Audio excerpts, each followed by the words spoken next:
Welcome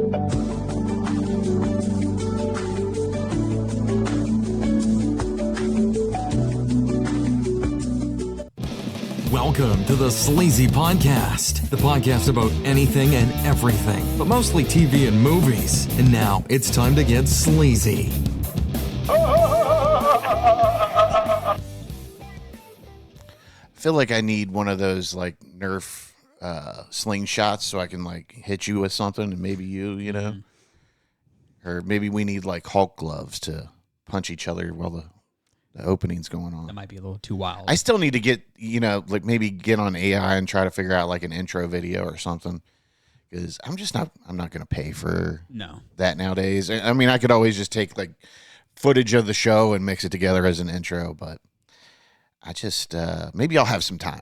I'll say there's some really fun stuff with AI recently. Yeah. Well, I mean, I don't have baseball anymore. That is officially done now. Oh, that's right. Man, it was a brutal season. Was it? But, we made it to the championship. Came up one run short. One run short. Can you believe that? Did you have to fight somebody like last time? In the bottom of the last inning. We lost by one run. Yeah. Of course. I mean, the umpiring was bad. Of course. But, no, it was not as hectic as it was last year. So, but welcome back, everybody. This is episode 235 of the world-renowned Sleazy Podcast. I'm one of your hosts, Sleazy, and I'm joined by my number one, Mr. PBS. Howdy.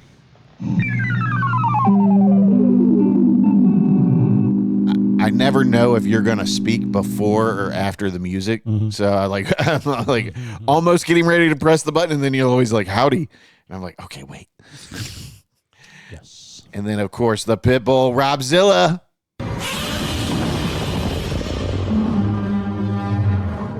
Hi. Who else can say, like, only you. I'm rowdy like Robzilla or Godzilla? Whatever. Don't matter. Yeah, it's pretty much the same thing now. It is. You're that popular. I know.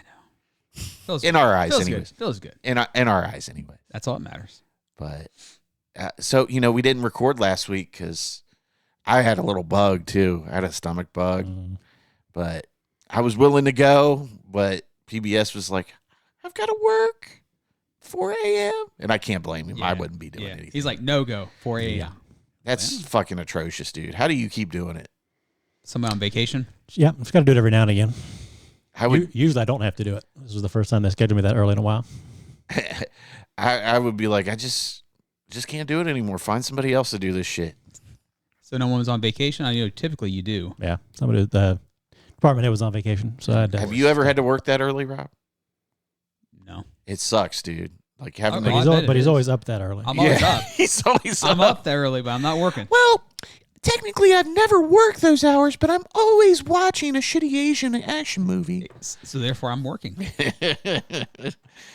Yeah, it's terrible, dude. Like, you get into these bad sleeping habits, and it fucks your sleeping, schedule up through the rest of the week, and it's not healthy. That's really the worst. Like if you could actually sleep well with that, I'd do it all the time just to be around fewer people. Yeah. Well, it's peaceful working that early morning, but it really beats you up, and it screws you up for the rest of the week too. So they try to tell people who work like late nights and stuff like that you get used to it, but you never do. Your body never ever. Like the second, like the day you get a chance to be regular again, you are. Yeah. Yep. And it's just, I don't understand how like these third shift people do it. Like, you notice they look old as fuck too, because it ages you. You look like death. Yeah, it's like they don't sleep because these people want to go out and do stuff while the sun's shining, and it's just not. We weren't made to be up at night. We were made to sleep to a degree. Try to tell people, like when they bring people into those jobs, that like you try to be like look, this is a life change. Like you're not going to get off work and then stay up all day and then sleep for a couple hours and come to work. That's not how it's going to work for you. No. When I first started working like the 3 a.m. to 11 shift, or even 4 to noon, I would get off and go play basketball for a couple hours, go get something to eat, and then I'd get home and stay up till like 10. And then after a while, you're like, it just wears you down. You're like, I can't do this. Like, I have to go home and take a nap. Yeah. Yeah. and then you take that nap, and then you can't get to sleep later on in the night because you took a nap. You feel more like shit after you take the nap. Like, I shouldn't even took that nap. There's no Hulkamaniacs here. Right. Yeah. There's no Hulkamaniacs when you work that schedule. But yeah, we've been off for like 3 weeks now. It's funny. It doesn't feel like it, but time flies. Yeah, it does, man. I feel like I was telling somebody the other day, I was like, I feel like I'm just observing my life. I'm not living it. Like just watching it pass by. Yeah, like everything just kind of just keeps going, and I'm just kind of like observing it, you know? Like, there went a week. Yeah, really. And like I think about last year, like it feels like I just had my 40th birthday party. And I'm getting ready to turn 41 in a couple weeks. And I'm like, what did I do this year? Like, what has made it go by so fast? And I can't answer that for you. Living in chaos. That's what it is. Yeah. I mean, these past couple months have been really busy, but it's always like that in the spring. Yeah. But, yeah, it was, that game was heartbreaking. We had a team of 14, but we only had 13 show up because one was on vacation. And it was a close game, and the top of the sixth, we went up by 1 run. We were down by 1. We scored 2, so we went up by 1. And we were going into the bottom, and this is how bad the umpires were. They were like, "Oh, we're hitting time, so this is gonna be the last inning." We're like, "Well, this is the last inning regardless." Oh yeah, it is. It's like, you're not keeping track of the innings here, bro? Like, what's going on? As Sleazy walks away, this fucking idiot. No, I wasn't thinking that. I think it was just, I don't know if they had much time, which is kind of odd for like a championship game. You think you'd want experienced umpires. Yeah.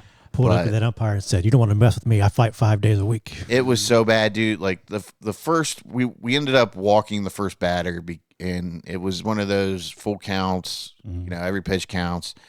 And there was some questionable calls there. We were like, this dude should have been struck out like twice. What do they do in the MLB now, though? Yeah. Give me the replay. Well, I think they tapped their hat or something like that. And then basketball, they do that. Yeah. But, and we're like, this is ridiculous. I mean, it was like that. And that, I can't complain too much because it was, he did call it even on both sides, but it was like the strike zone was just all over the place. And then the next batter rips one to right field, right center, and we got the ball in, and we're like, throw it home, because it's getting ready to be a home run. And literally the ball beat the runner home, and he slid right into the tag, and he called him safe. Man. It was a foot short of the plate.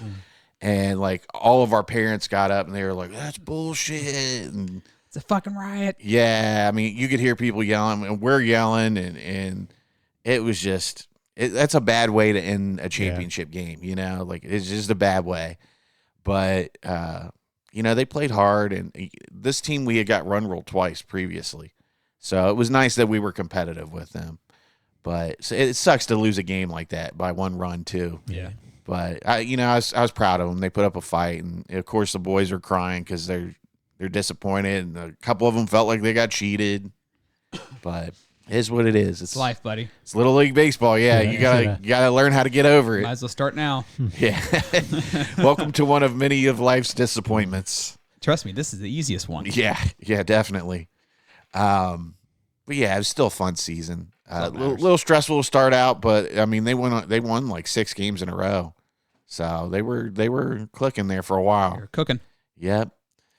But man, it's just I got to tell you, it's like one of the most rewarding things I think I've ever done in my life. Like it's so awesome to see kids struggling, and then you tell them, you work with them, and then they actually take your advice, and then they succeed at, maybe hitting or fielding, and they always look right at you after they accomplish it. Like, wow, you were right, But it's really rewarding, and the kids are what it's all about, One day maybe you'll succeed too, Rob. I know. Yeah. Sleazy's just waiting for that day. Maybe one day we'll sign you up for Little League, and you'll learn how to throw and catch and hit. Did I do good, Coach Sleazy? We'll teach you how to win. I think you could get him clean shaven. You could bring him in as a ringer or something. We played one of these teams this year, and I shit you not, this kid was almost as tall as me, and he had a fucking beard. And this is 11 and 12-year-olds. And Like the kids were coming up and they're like, that boy has a beard. There's no way he's in school with us. Let me see his papers. I need that birth certificate. And I shit you not, that kid hit bombs every time he got up. Like it was ridiculous. Like they never beat us though, but besides the point. It's fucking on roids, man. Yeah, it was one of those deals where we were like, where's that kid's birth certificate? Like he's going to work. He's ripping cigs after this, you know? He's gonna get a 6-pack after hitting the home run. Right. But how was your guys' week? Finding behind the concession stand after the game, hitting on somebody's mom. he goes out and leaves in his Corvette Mustang with his hot girlfriend. Vaping with a 6-pack. Like, I got to pick my kid up. I got to go get my kid from the T-ball fields real quick. Like, what the fuck? How was your week, Rob? Your Just couple weeks. Another week, man. Living the dream. Really? It wasn't because, I mean, we got all kinds of messages from you last weekend. Yeah. I don't even remember what the fuck it was. He does too. I went to a baby shower. He sends us a message in the baby shower, and our buddy Matt was like, guys don't go to baby showers, Rob. What are you doing? I'm like, do you not see every motherfucker in this party right now? No. Yeah. I mean, I would go to that family's baby shower because you know it's going to be fun. That's all it is. Shotgun and beers. Any excuse to drink Henny is what they're going to do. They're awesome, dude. Dude. They're like the best people in the world. I just want to know how much more debt Rob had to go into to go to this baby shower. Yeah, right. This was zero for me. I don't believe it. Oh, that was zero. You know, Tracy was like, we've got to get the baby this, and this. And Rob's like, I can't work any more jobs. I can't pull 4. Yeah, they give Rob a cover charge. Like, you got to. You're tearing me apart, Tracy. I can't do this anymore. Tear me apart. Oh, man, we got to get that sound going. Tearing me apart. Oh, man. WNBC. Then, you know, of course, Rob was probably like, Go fuck yourself. Yeah. I walk up there and they gave me a beer and gave me a shot of Henny and gave me some food. yeah, your father-in-law, he's the best, dude. Yeah. He was all excited to see me. I was like, hey, Dad. He's Hey, like, Pa. you take 2. He's like, you take 2. He's like, no, I just want 1. You take 2. As he holds a gun, you're going to take 2, right? It's like, yeah. You take 2 and then you marry my distant cousin. You marry. You be part of the family. We need another cow to mine the fields. Then you leave fucking Rob's in-laws' house. Hallelujah. Holy shit. Where's the Tylenol? That's John as he throwing up. Oh, dude, I know. I don't think I've ever seen John so drunk. He's like, this is the top line Hennessy. It's like almost like, you know how like when alcoholics see alcohol, like when they put that bottle of Hennessy down in front of him and nobody else was touching it, he was like, yeah. Whose bottle is this? He's like, that's yours. Oh. You guys don't need any shots. This is mine. That's fine. How about you, PBS? I didn't do a darn thing. Yeah, I tell you what, last Friday when we didn't record and I still wasn't feeling that great, I just watched Apple TV like the entire night. It was like 2:00 in the morning. I was just watching shows. Yeah. So good, dude. Do you even watch movies, or is this the TV shows that you really enjoy more on that? I've only watched a handful of movies on there, maybe like 2 or 3. Wasn't that one movie? Was it The Gorge? You say that every time we bring up Apple TV. That's the only one I know that was like movie wise. Well, Mark Wahlberg's got like the Family Spy movie on there. Who fucking cares about Mark Wahlberg? There's a couple movies on there, like the Tetris movie, and I want to say there's a George Clooney Brad Pitt movie on there. Oh, the Wolves or whatever. Yeah. So I mean, there's a handful of movies on there, but I mean, it's funny. Like you asked me about the production of Apple TV, and it's just light years ahead of I think Netflix and Hulu and Paramount, all these other places. But man, I can't recommend it enough. Like, well, we've even said you can tell when you watch like a Hulu TV show or even Netflix, you can really tell. Yeah. But apparently from Apple, it's phenomenal. I mean, everything is like movie quality, dude. And I would say HBO is that way too. Yeah, I mean, to me, when you think about quality, HBO is still like the upper tier for streaming. Like it's on top. Yeah. And then like Apple has slowly like moved up right it's below almost it. right there. Yeah. I mean, their library is just the approach of quality over quantity is adding up now for them, and it's just everything is good. I haven't watched anything that's terrible on there yet. So, but so I think we can do crazy news. Start that off because we've got crazy news. Then we're going to go to Zilla's Tubi pick. Then we're going to go to Whatchu Watchin because we've all just watched so much shit. And then PBS and I will talk about Disclosure Day, and then we'll kind of close the show out with Spielberg, talk about his films and what might be our personal favorites, and does he still have it? Should he stop making movies? That kind of thing. But yeah, let's get going.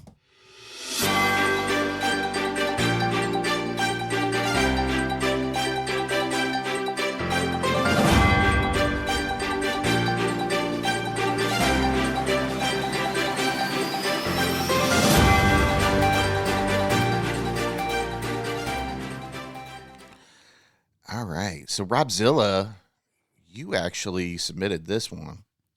Yeah. I just thought that was so funny to me. He said, yeah. Yeah. Yeah. This one comes from Yahoo News. Mm-hmm. This is actually an independent article. Texas woman injured by McDonald's Sausage McMuffin. Wholly unfit for human consumption. No shit. That's why I always go for the sausage biscuit over the McMuffin. Oh yeah, I'm sausage biscuit guy all the way. Yeah, it's fantastic. So what's your McDonald's breakfast order before we get started on this? Oh, give me 2 sausage biscuits and a Diet Coke. Big old Diet Coke. I like my sausage, egg, and cheese biscuit. I'm 2 sausage biscuits with cheese. I used to not get it without cheese, and somebody just randomly got it for me at one of the toy shows, and I always got to get 2 hash browns too, and a Coke. I'll take a hash brown if somebody brings the next one. I'm like, yeah, I'll take it. Yeah. I won't say no to a hash. They're so fucking good, and I don't really care for hash browns anywhere else. Okay, so a Texas woman is suing McDonald's after being leveled by a sausage McMuffin with egg she alleges was wholly unfit for human consumption, according to a lawsuit reviewed by The Independent. In a civil complaint filed May 26 in Manhattan Supreme Court, Yvette Hines describes the sandwich that took her out as having contained contaminants, poisons, toxins, parasites, bacteria, germs, and/or organisms, which would and did cause various serious personal injuries. Sounds like she got fucked up from eating this. $20 says she's like 400 pounds anyways. I'm just saying, like, not judging here. You know what they say, like normally when you get sick, it's usually the thing you ate before. So I'm wondering if she, maybe didn't wash her hands cooking or eating something before. Now, here it says Yvette is a Texas resident who purchased this McMuffin on a trip to New York City. Ooh. So New York City. Do you think the socialists got her? Is that what's happening here? Bomb Donnie. Yep. Bomb Donnie. That fucking terrorist. Upon finishing the McMuffin, Hines, is it Hines or Hins? We can just say Hines, yeah. Became violently ill and nauseated, suffering severe pains, distress throughout her body. The complaint goes on. Her physical, nervous, and mental systems were seriously and permanently injured by such contaminated food. Really? Really? She's having the starting effects of diabetes. And Hines was forced to endure severe operations, procedures, and treatments because of the tainted McMuffin. According to the complaint, it says she is no longer able to take care of her customary duties at home and will continue to be rendered unable to do so from here on out. I've never heard of anybody getting this fucked up from food. Have you? No. Solely as a direct consequence of the consumption of the food aforesaid, plaintiff Yvette Hines was caused to incur great expense for medical care and treatment and will continue to incur great expense for medical care and treatment in the future, the complaint states. In an email on Thursday, attorney Mark Shirian, who is representing Hines, declined to comment and provide any further details about his client's physical injuries. McDonald's and the franchisee in charge of the Midtown Manhattan location where Hines purchased the McMuffin did not respond to requests for comment. Man, it just sounds like they fucked her up. Mm-hmm. Again, did she wash her hands? Like, how do you prove that in a court of law that McDonald's really fucked you up that bad? Well, that's the same thing like suing fast food because it made you fat. It's like, what the fuck? Yeah. Yeah, I think people have won those lawsuits before. But it's like, this ain't the fucking 70s. They tell you what's in that shit. I mean, like, calories and all that now, nutritional facts. Sorta. I mean, McDonald's had the whole thing with the filler meat and all that, and well, I don't know how true it is. If you're eating Taco Bell, you know what's in that shit. No, well, that's crazy sludge shit. But yeah, there is. Though. I mean, you have to go in and wonder, like, why is it when I eat Taco Bell, I feel like shit the next day, but I get nice beef from the grocery store and I feel fine the next day. Yeah. It's because it's just not a great product. Nope. What is? I mean, they say it's 100% beef or whatever, but is it really? Yeah. What all do they fill in there to? Right. And they serve so many goddamn people every day. It's like, how do we? It's like, how do we keep up with that demand? It's crazy, isn't it? I just don't know. Yeah. Yeah. You're the smart one, PBS. How do they keep up with that demand? You just kill a whole lot of cows. Yeah. Or pigs or chickens. Freeze the meat and. Well, then they of course they pump them full of other shit to make them grow quicker too. Well, the chemicals they put in that shit. Yeah. It's like, I forget who I was talking to, but they were telling me about Wendy's puts certain things in the hamburgers to make it more palatable for you, so you crave it more. So, science, bitch. Shit.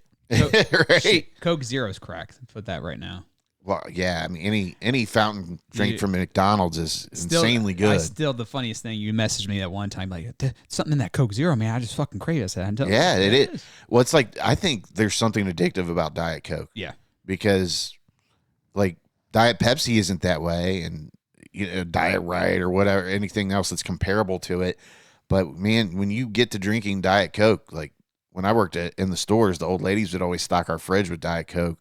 Before I know it, I was like having I was going off on people. And I remember one day you were like, just go in the office, get your Diet Coke. You'll be fine. And you know what? I drank it and I was like, oh my God, I'm not angry anymore. Like, there's something to that shit. Right. As he drinks a Diet Coke. I was eyeballing it.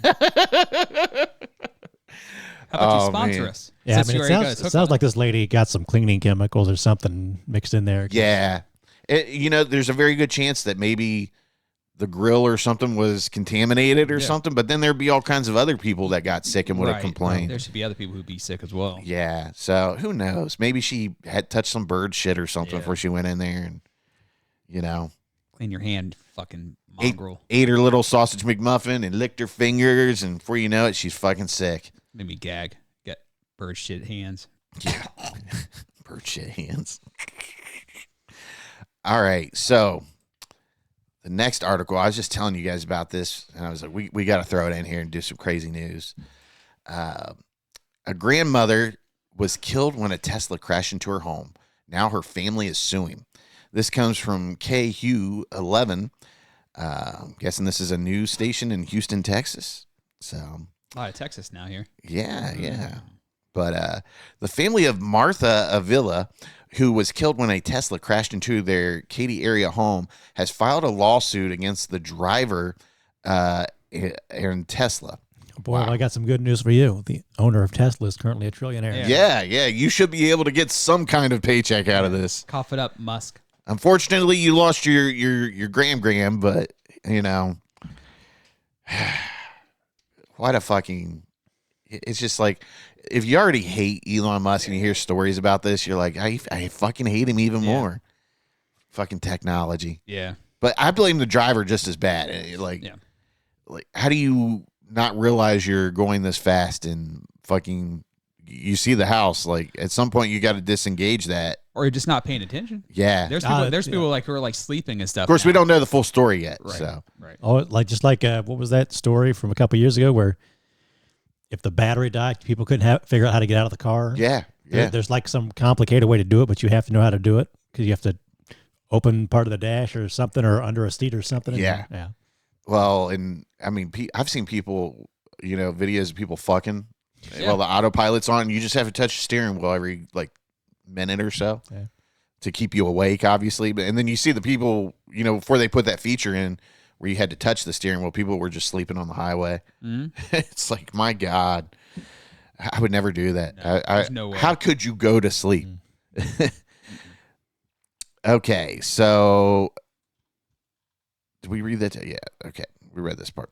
According to the lawsuit, the family is seeking damages and answers about what caused the crash. Initially, we will be naming Tesla and the driver of the vehicle, said Chris Atkins, an attorney with Zilla and Associates who is representing the family. Investigators said Avila was pinned inside the home when the Tesla crashed through the structure. She later died from her injuries. How fucking terrible is that? You're just sitting in your living room and this fucking Model S just shoots through your fucking living room and just pins you. My God. Authorities identified the driver as a 44-year-old man who was seriously injured in the crash. Investigators have said there was no indication the driver was intoxicated and no charges have been filed. According to investigators, the driver told authorities the vehicle's self-driving system was engaged at the time of the crash. The Harris County Sheriff's Office and the National Highway Traffic Safety Administration are investigating.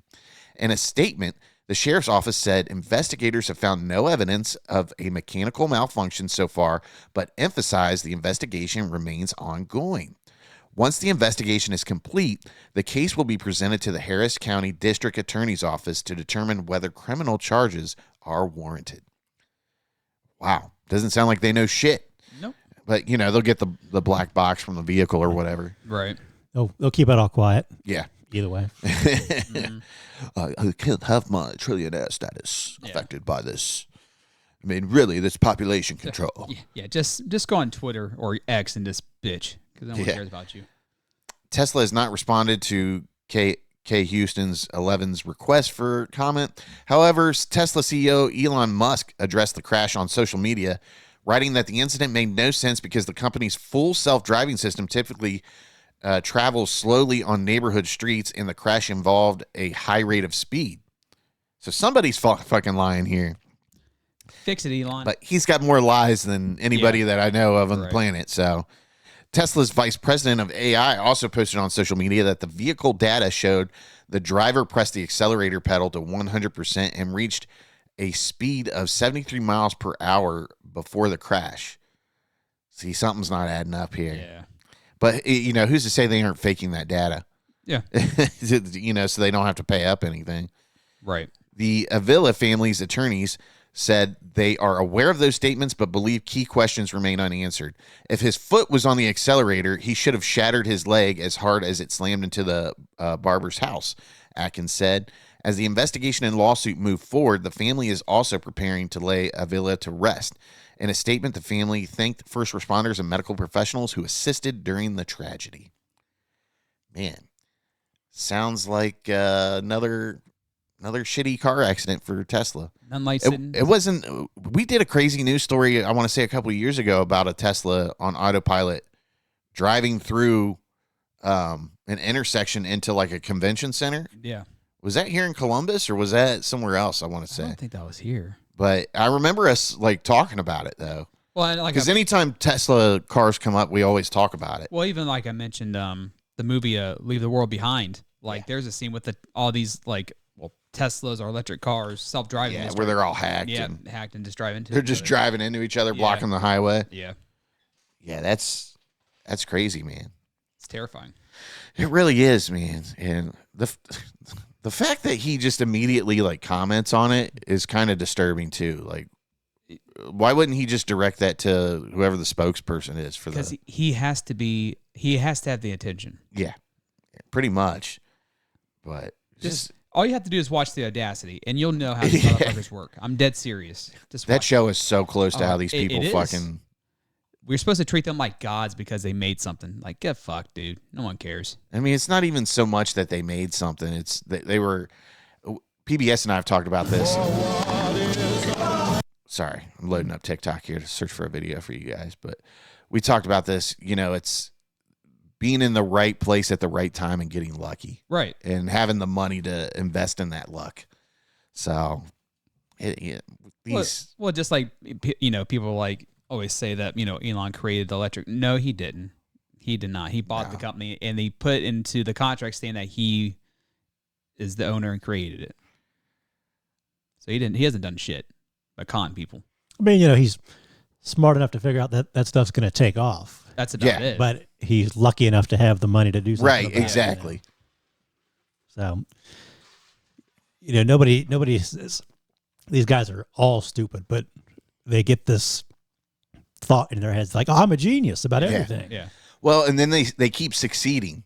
And then eventually they get that God mentality where, like, nobody can touch me. Right. I'm Elon Musk. I'm going to Mars. You're still a bitch. Like, I'm really hoping, like, when's he going to go to space? And can he get on one of those, what's the giant rocket that he's trying to get the... What are they called? The dragon or something like that? I don't know what it is, but it's the big one. The one that looks like a dick that blows up every time.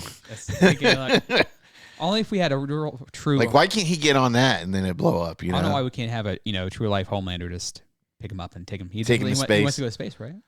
He wanted to go to space so bad, I took him. I took him. Okay, so I was telling you guys about this speech, this rally that Trump had, and it was weird, dude. It's weird. This dude is fucking cooked. And she stares, and then she gets him, and she gets her. And the mother's screaming, darling, I love you, darling. And the father's looking, saying she has no chance. And she's like this, you see it? Drops him. And she's like devastated for the rest of her life. And she stares. Dude is cooked, isn't he? There's a video somebody played of him at that rally or whatever it was there.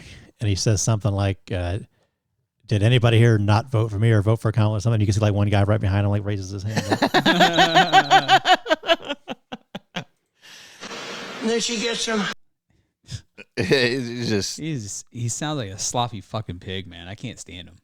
Dude, he's something else. There should be a limit around these people who should be running for fucking president. Like, there should be a limit and cutoff. I really do think that there needs to be some kind of age cutoff for Congress and the presidency. I mean, you can't have 80-year-old men deciding, like they're out of touch with, what young people are going through right now. Well, most of these people are out of touch of everything. Yeah. I mean, it was very much that way when we were graduating. You had Donald Rumsfeld, who was in his 70s or something like that. I mean, making choices about young people's lives. And it's just not cool. I think everybody deserves representation to a degree, but I mean, these folks, they're out of touch. They don't know what people are going through, and it's like, this week we had the whole fiasco with the housing affordability bill or whatever. I don't know what they're calling it, but it passed. It was bipartisan bill. It passed.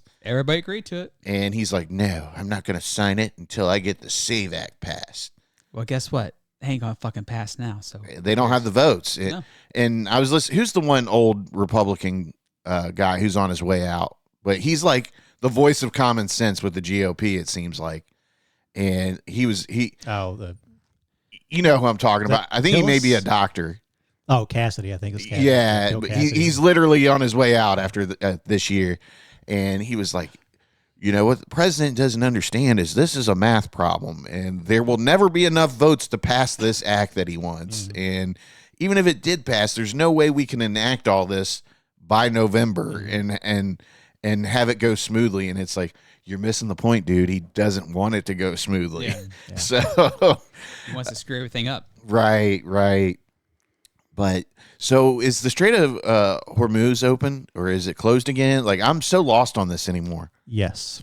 And we gave it is open or closed. And we're giving Iran $300 billion. No, we're not. Our allies are. Right. We're giving them that. No.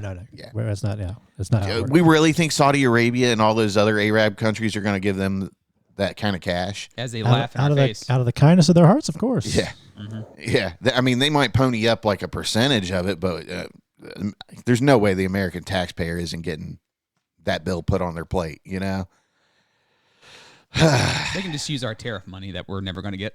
Oh, look, here's a Trump moan compilation. You guys want to see that real quick? Why not? Oh, God.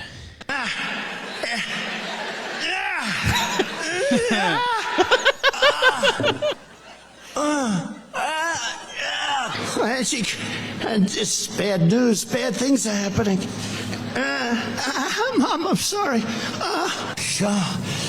Okay.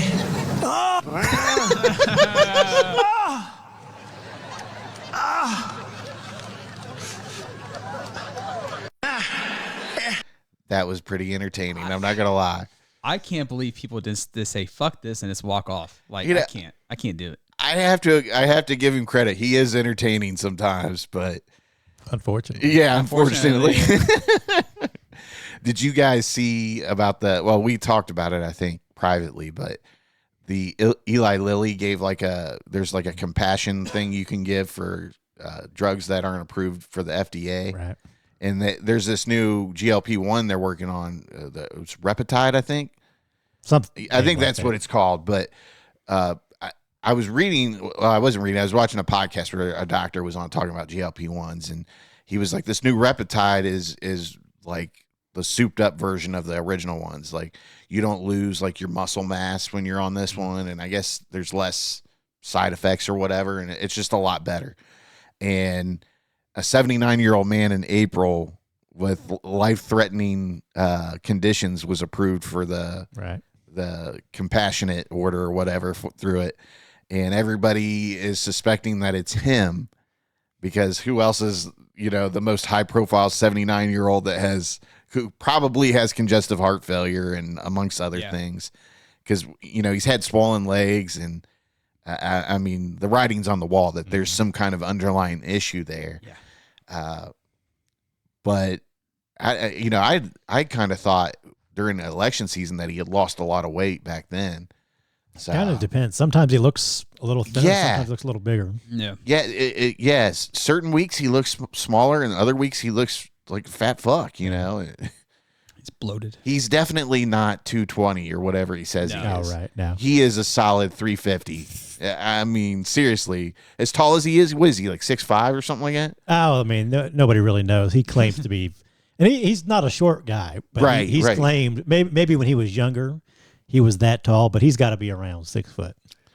Oh yeah, we didn't even talk about people getting arrested for picking out paint chips out of the reflecting pool in Washington, D.C.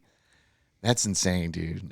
They took a knife and just cut through. And everybody, I saw where the company that normally does the work for the reflecting pool, they declined the work because they were like, "There's no way that paint's going to stay there." Oh, I mean, you can't do it for that money either. Yeah, you can't fix that problem unless you fix the problem.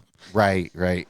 And then he blamed Obama when people started questioning why it was peeling up, and then he said that somebody took a knife and cut a slit through the middle of it all the way down. Yeah.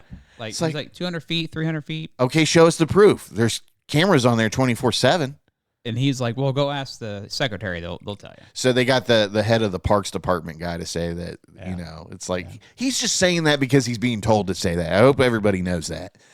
But it's just, it's embarrassing what he's done to our country, man. And like, I'm not saying this from a position of somebody like on the far left, or because I mean, I've been upset with the Democrats since they screwed Bernie over. Yep. And I don't really consider myself to be a full-fledged card-carrying Democrat. Like, I voted for Republicans before, so I've always felt like I'm a swing voter. Like, if there's somebody good enough on the other side and I like most of their policies from the other side, I'll vote for them.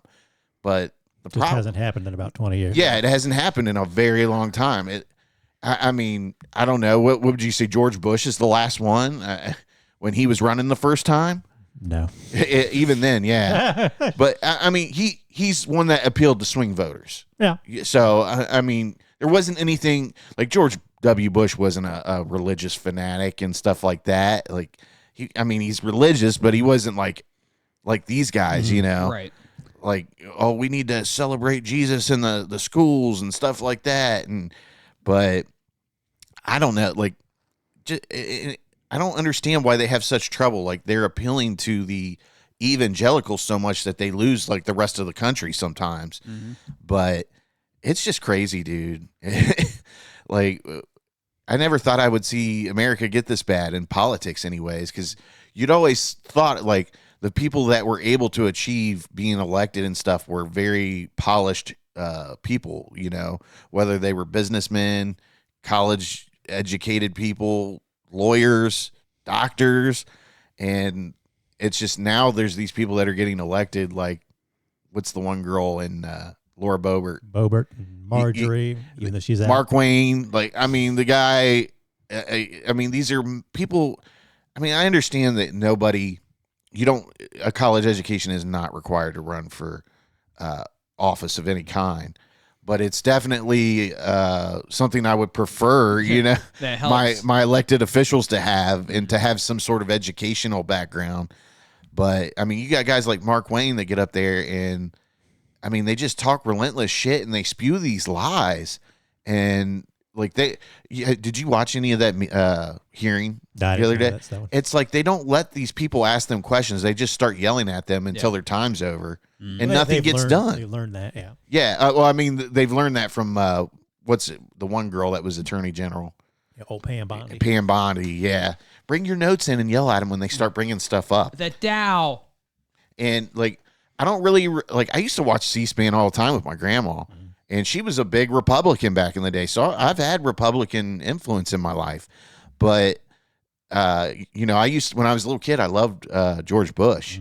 And I didn't really care for him when I was, during his second election. When I was like 8. I want to say I was 8 back then, between him and Bill Clinton. Yeah. But I think if What's-His-Face wouldn't have run as independent, George Bush probably would have got reelected. I don't know about that. I think he took votes away from George Bush. Yeah, but Clinton ran to the right. He really took on some conservative positions. He did. Well, and then you've got the shining moment where he saved Hillary from getting clocked in the head with the microphone or whatever when they were recording, and people were like, "Oh, look how sweet he is!" Like, that's how I don't know, like, the word I'm looking for, but the population, like, little things like that swayed the population back in the day. Yeah. But very naive people. It's just it's amazing that they just can't find somebody that is normal. Yeah. You know what I mean? Like, normal. Normal people don't want anything to do with politics. Right, right. I mean, I think most people do because they want their lives to be in order, but shit, dude. It's like normal people don't run Donald because Trump had a moment. They can't handle it.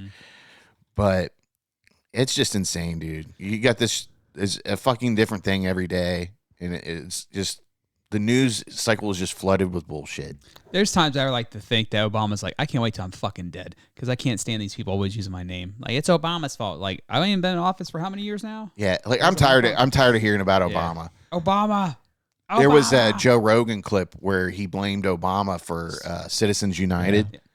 Because it happened during his administration. Like, no, you fucking idiot. Yeah. See, that's the Supreme Court that allowed that. He's not stupid. He's a fucking liar. Yeah. Joe Rogan's, trust me, he's not stupid. I think he's kind of stupid.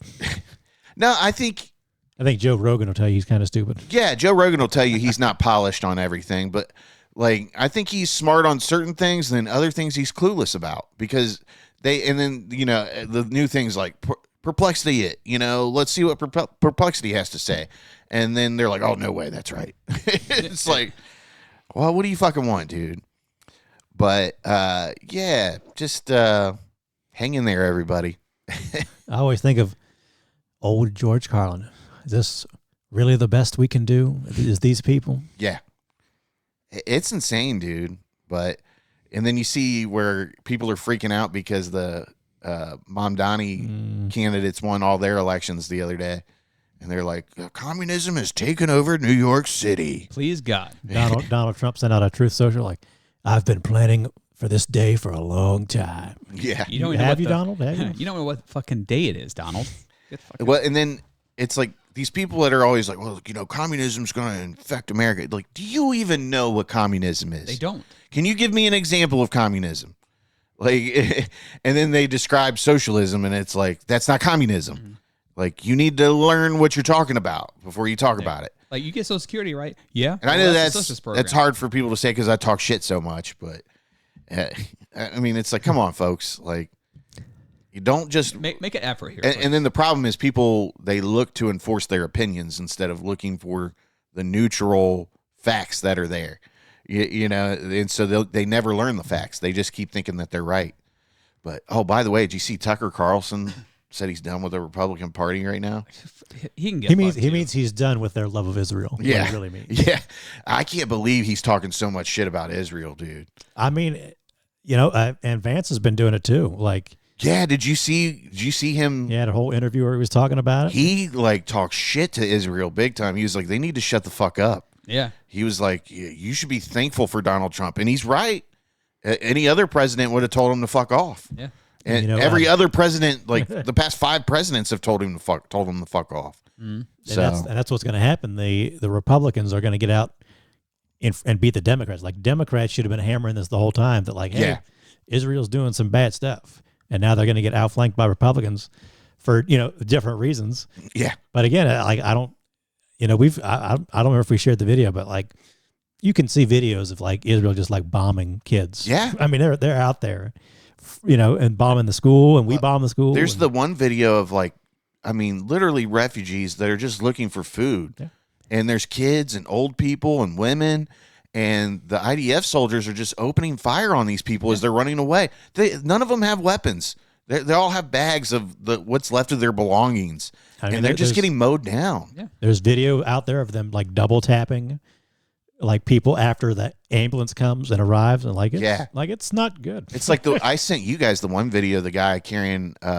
He's carrying a grain of it's like a sack of flour. A sack of flour or rice. Yeah. I think it's rice to bring back to whoever, and they shoot him with a fucking rocket launcher. Like, I don't know how you can watch that and think, oh yeah, those are the good guys. We're with them. Like, how? Why is it anybody? It's okay to shoot anybody with a fucking drone missile or whatever. Like, why don't you just go and arrest them if these people are so bad? But that's the problem. They want to erase these people from the face of the earth. I mean, that's how there was. I didn't send it to you guys. There's a video of like them in Lebanon. It's like leveling neighborhoods. Like, we're going to pull that. Have you seen the satellite imagery of Gaza? It's awful, dude. It's awful. Like, you can see in the satellite imagery, you can see all these towns and stuff, and then it just slides over to what it is now, and it's all rubble. There's nothing left. It's heartbreaking, dude. And I don't think people are really aware of like what's going on to that nature. The people that have put these people in office, anyways. Yeah. But then again, you get the well, God will sort them out. Yeah. You hate to say it, but your average American doesn't care because it's not happening. Yeah. To them. Right. And that's one thing that we are spoiled to death over. Like, there's never really been too. I mean, what? You've got Pearl Harbor and 9/11 that are the 2 biggest attacks, and maybe like a car bomb here or there or something. But I mean, really, we're very fortunate that people don't come over here and launch missiles, and that's to our own credit that we have such a great military. But still, we are very lucky to live where we live. Yep. So I don't want anybody to think that we're anti-American over here. Fuck off. People who say that are like should be deported.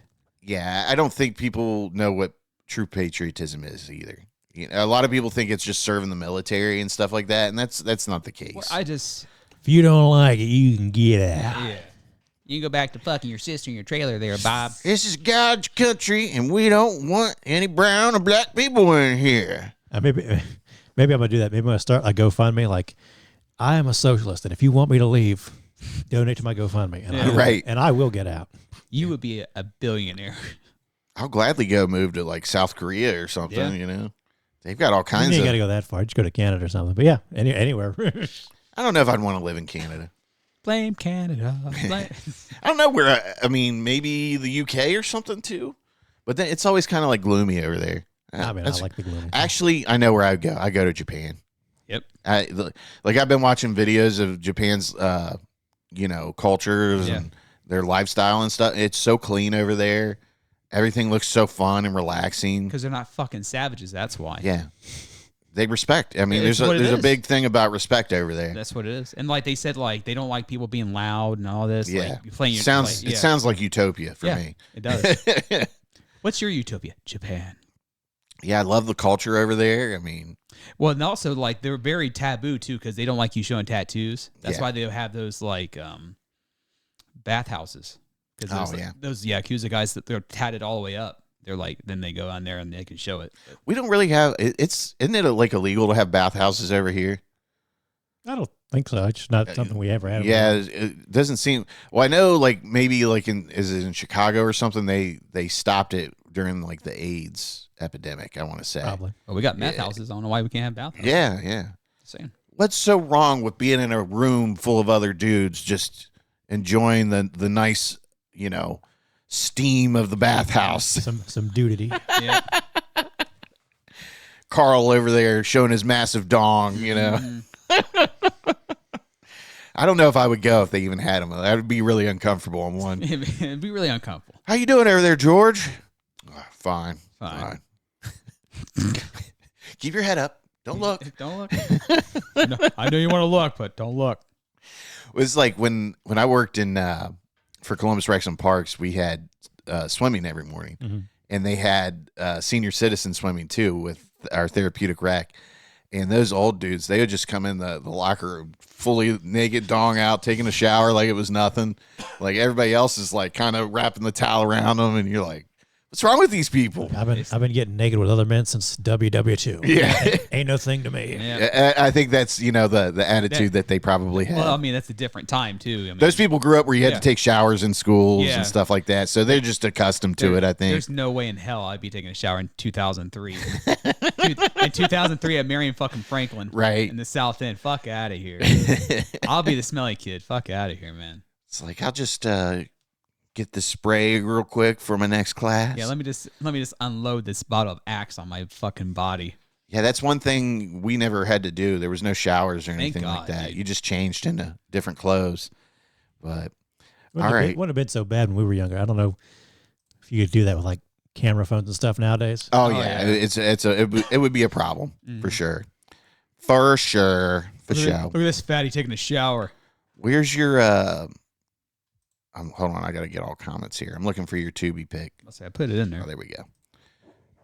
Facebook likes to hide the comments. Yeah. The fuck mark. Most relevant, so your comment isn't relevant. That's fine. I'm just going to say that. But, okay, let's move the soundboard over. Over one more. Which one do we pick? Robzilla's Tubi or Robzilla?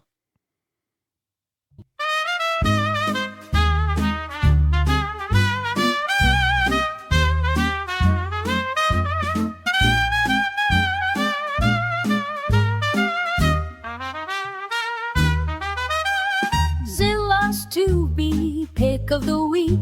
Each week we pick the best from Tubi's vast selection. This time it's a dud. I watched a film so bad it made my eyes go wide. With every I think we got to get that going in some Slipknot style next time or something. Yeah. Makes me want to go to sleep. It's very soothing. Does it? Yeah. Okay. All right. So what do you got for us this week, Rob? So I had a different one I watched specifically, but we didn't podcast last week. So it's going to give this an honorable mention.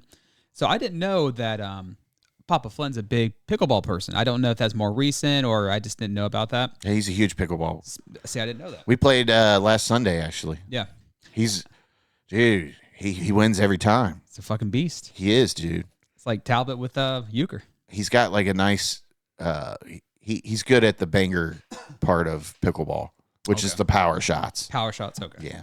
So honorable mention because I was going to pick this, but then I watched this one, which was my pick of the week because it's way better. But it was called the Pickleball Exorcist. Oh, really? Yeah. Garbage. It wasn't even really entertaining. It was a couple. Do you have a? Oh, hold on. I'll just. We'll look it up here. Open link a new tab. Is it the pickleball? Is it the Pickleball Exorcist? The Pickleball Exorcist. See, not enough pickleball and not enough exorcism in it. I don't know. I don't know why. There's actually a pickleball movie coming out on Apple TV. Oh, really? Yeah. What's that one dude from The New Girl? That was the goofy guy. You know who I'm talking about, Nick or whatever his name was. Jake something. Yeah, he's like the main character in it. Oh, okay. I like Basically, he's a tennis player that has to play pickleball. And that's awesome. Falls in love with the sport. Of course. All right, so we'll just do a double feature for Zilla's Tubi pick. So this is the Pickleball Exorcist.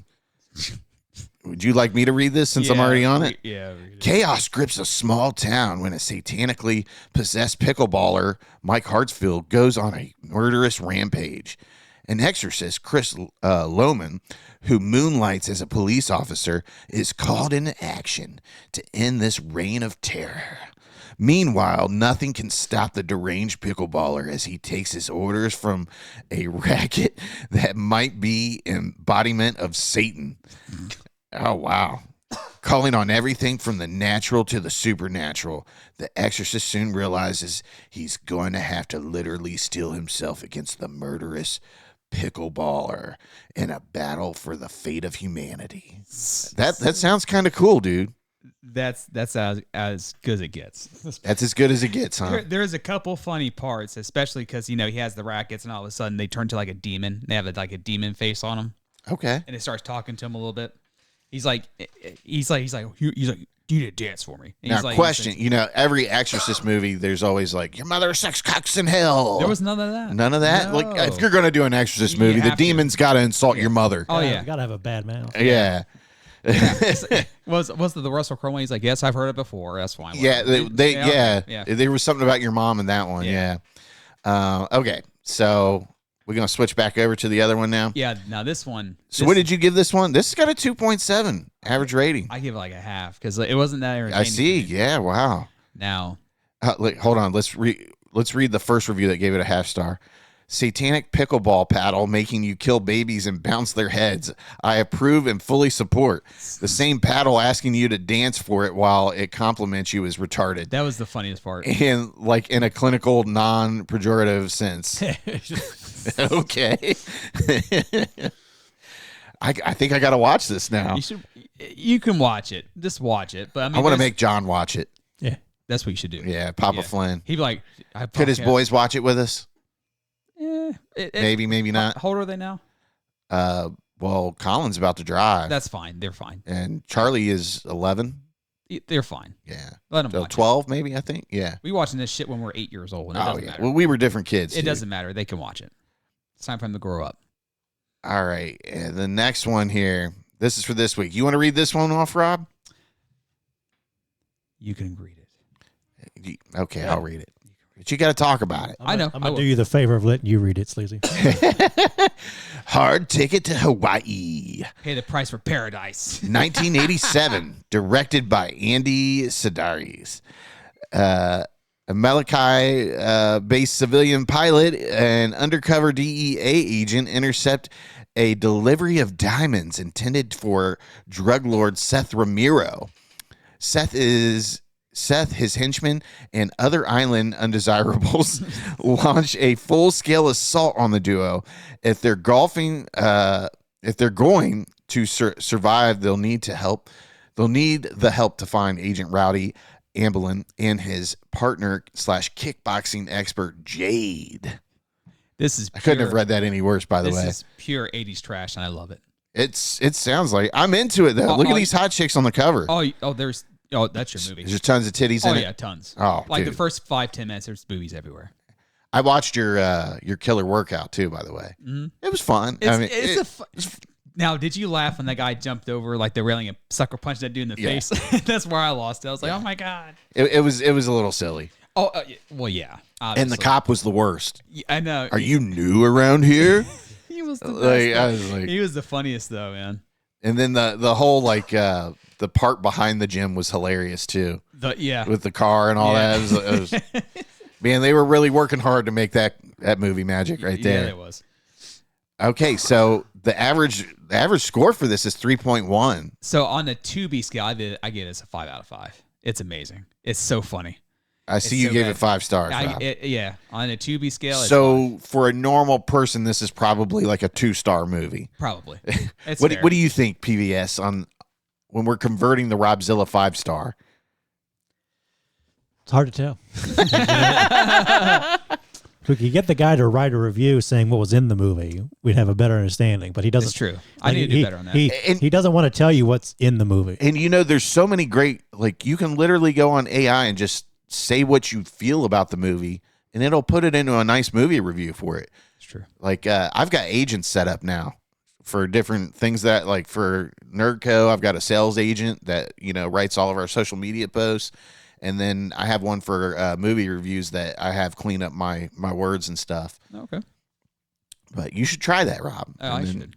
Give us some thoughtful reviews. Yeah, thoughtful. Just some bullet points. Yeah, some bullet points. But, just when you thought it was safe to pee. A trash cinema masterpiece. So on top of this, it doesn't bring into this. There's an infected giant python that's going around killing people at this point. Really? In Hawaii? In Hawaii. Okay. So I don't even know if pythons exist in Hawaii. Well, that's the thing. That's the girl says. She's like, there's no snakes here. He's like, well, this is a special snake that was ordered that you have to drop off. So it's now you know where they got the idea for anaconda. Dude, the snake is so fucking bad. It's just like a puppet. Yeah. Oh man, it's that bad. Yeah, and it's just like it attacks people, and it's just like this. It doesn't move. It's just like it's so bad. Doesn't even bite. No, it doesn't even bite. The 80s was a special time, dude. We were born in the special time. I like to live in the 80s because that shit's hilarious. That was Ben McBride's review, by the way. Popcorn. Oh, really? Yeah. Oh, yeah. So I guess the director has most of his catalog is on Tubi, so I'll be watching that. I'm seeing a lot of 4.5 stars. Dude, it's a banger. It's a banger, huh? It's a banger. But the most epic movie ever made. This person gave it 2 stars, though. That's right. How can it be the most epic movie ever made if you only give it 2 stars? That's the logic for some people. Highly recommend it. It's very entertaining. And it's just like the guy was like, they're sitting in the restaurant. He's like, man, I love me some soul food. And he has a fucking milkshake. He just, I'm like, what? Dumb as hell and proud of it.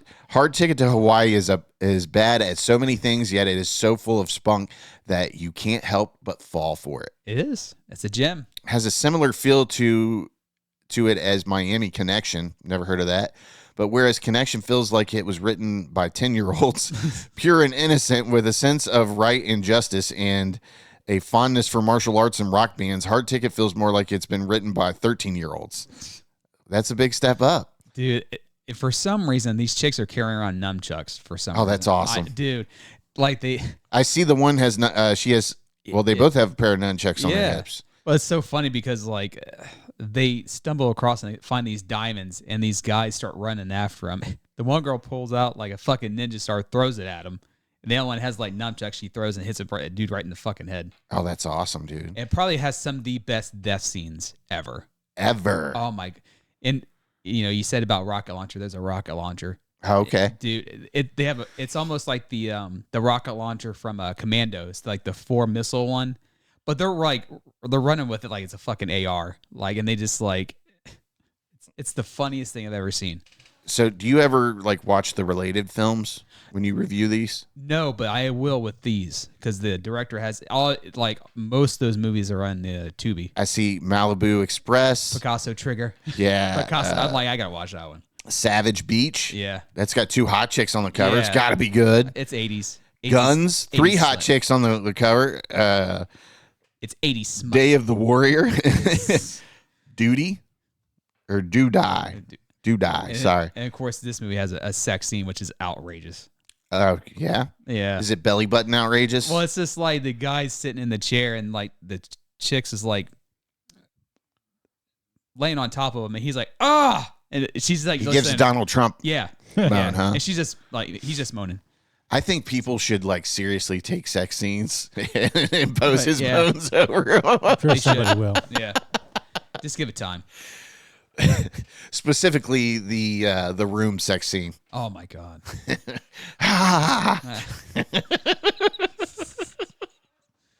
I still gotta watch his one movie. It's called Big Ass Shark or Big Shark or something. Oh yeah? Yeah. Because I found the trailer for it, and right when I did, Jason sent it to me. I'm like, I'm already looking for it, buddy. Love that guy. That's the sound before you die when he chokes you out. I wish he would have came over. I know. That'd have been fun. Okay, so that's all. Watch it. Enjoy it. Okay. Enjoy the 80s smut. Rob's Tubi picks of the week. Mm-hmm. Since we were off, he gave you 2. Yeah. One's a banger, one's You should feel so lucky. Yeah, you should. You should go watch that shit. All right, so we're moving on to Whatchu Watchin. PBS, you're up first. What? Since you've been fairly quiet this whole episode. I haven't watched a whole lot lately. Really? He says that, but he's got like 15 things. Nah, not me. I wish. I need to get back into the groove. I'm out of it. Back into the groove. Let's see. I think I talked about it last time. Finished The Pit. Good season. Not as quite as good as the first. Looking forward to whatever they do in season 3. Hopefully they bring back a little bit of humor so everybody's not so PTSD'd out the whole time. I've been getting back into Rick and Morty. I'm behind. I've been watching Rick and Morty too myself. I'm in like season 7. Yeah, I was super into it like the first couple seasons, and season 3 hit and it got real big, and everybody's doing Pickle Rick. Yeah, and then season 4 came, and I just kind of got out of it. I'm more a Mr. Was it Mr. Mixies? Meet Mr. Meeseeks. Yeah, look at me. Yeah, I like. Was it Mr. Poopy Pants? Yeah, Mr. Poopy Butthole. Damn. Well, Poopy Butthole. Yeah, Poopy Butthole. Yeah, like I got those Blu-rays when they came out, and I just like come home from work, put the Blu-ray on, just let it play through the whole season. I remember when they would drop the Rick and Morty merchandise truck. Yeah, and and people would flood the area. You couldn't even get near it to get merchandise. I still like the one with when the dogs take over the world. Oh, yeah. Where are my testicles? Where Summer. are my testicles? Summer. I like the episode where the squirrels do. Yeah. They find out that the squirrels they can hear them, and they're like, "We've got to get rid of them." Oh, Morty, what ocean did we land in? Hello, Richard. Mr. Nimbus. Yeah. But yeah, I just got out of it for some reason. Kind of never went back to it. And I'd watch a stray episode here or there, but I'm kind of getting back into it. I've watched all of season 4, which I'm pretty sure I saw most of that when it came out. So I'm into season 5 now with Mr. Nimbus and all that. Yeah. Good show. That's the is that the Aquaman guy? Yeah. He controls cops. He's always having threesomes and orgies. Yeah, that guy's awesome. I like the Purge world. Oh yeah. Oh, that was hilarious. That's a good one. So you haven't seen the Die Hard episode yet, have you? No. Oh, dude. Man, You're in for a good episode. That's why I'll eat dinner and I'll watch 2 or 3 episodes. So I'll get and it's easy to like watch a handful of them because they're only 20 minutes. Yeah, 22 minutes or something. Yeah, not even a full 30. There's one episode I just watched a couple weeks ago where Rick gives Morty a lightsaber. Yeah, and he's like playing with it while it's on, and then it drops and it keeps going through the. Yeah. I might have saw a clip of that one or something. They have to launch like a mission to go to the center of the earth to get it. The lightsaber. Yeah. I still like when it was like it's one of the first seasons when they had the big battle in the Oval Office. That was great. Yeah. I'm Doctor Who in this motherfucker. Yeah, I'm Doctor Who.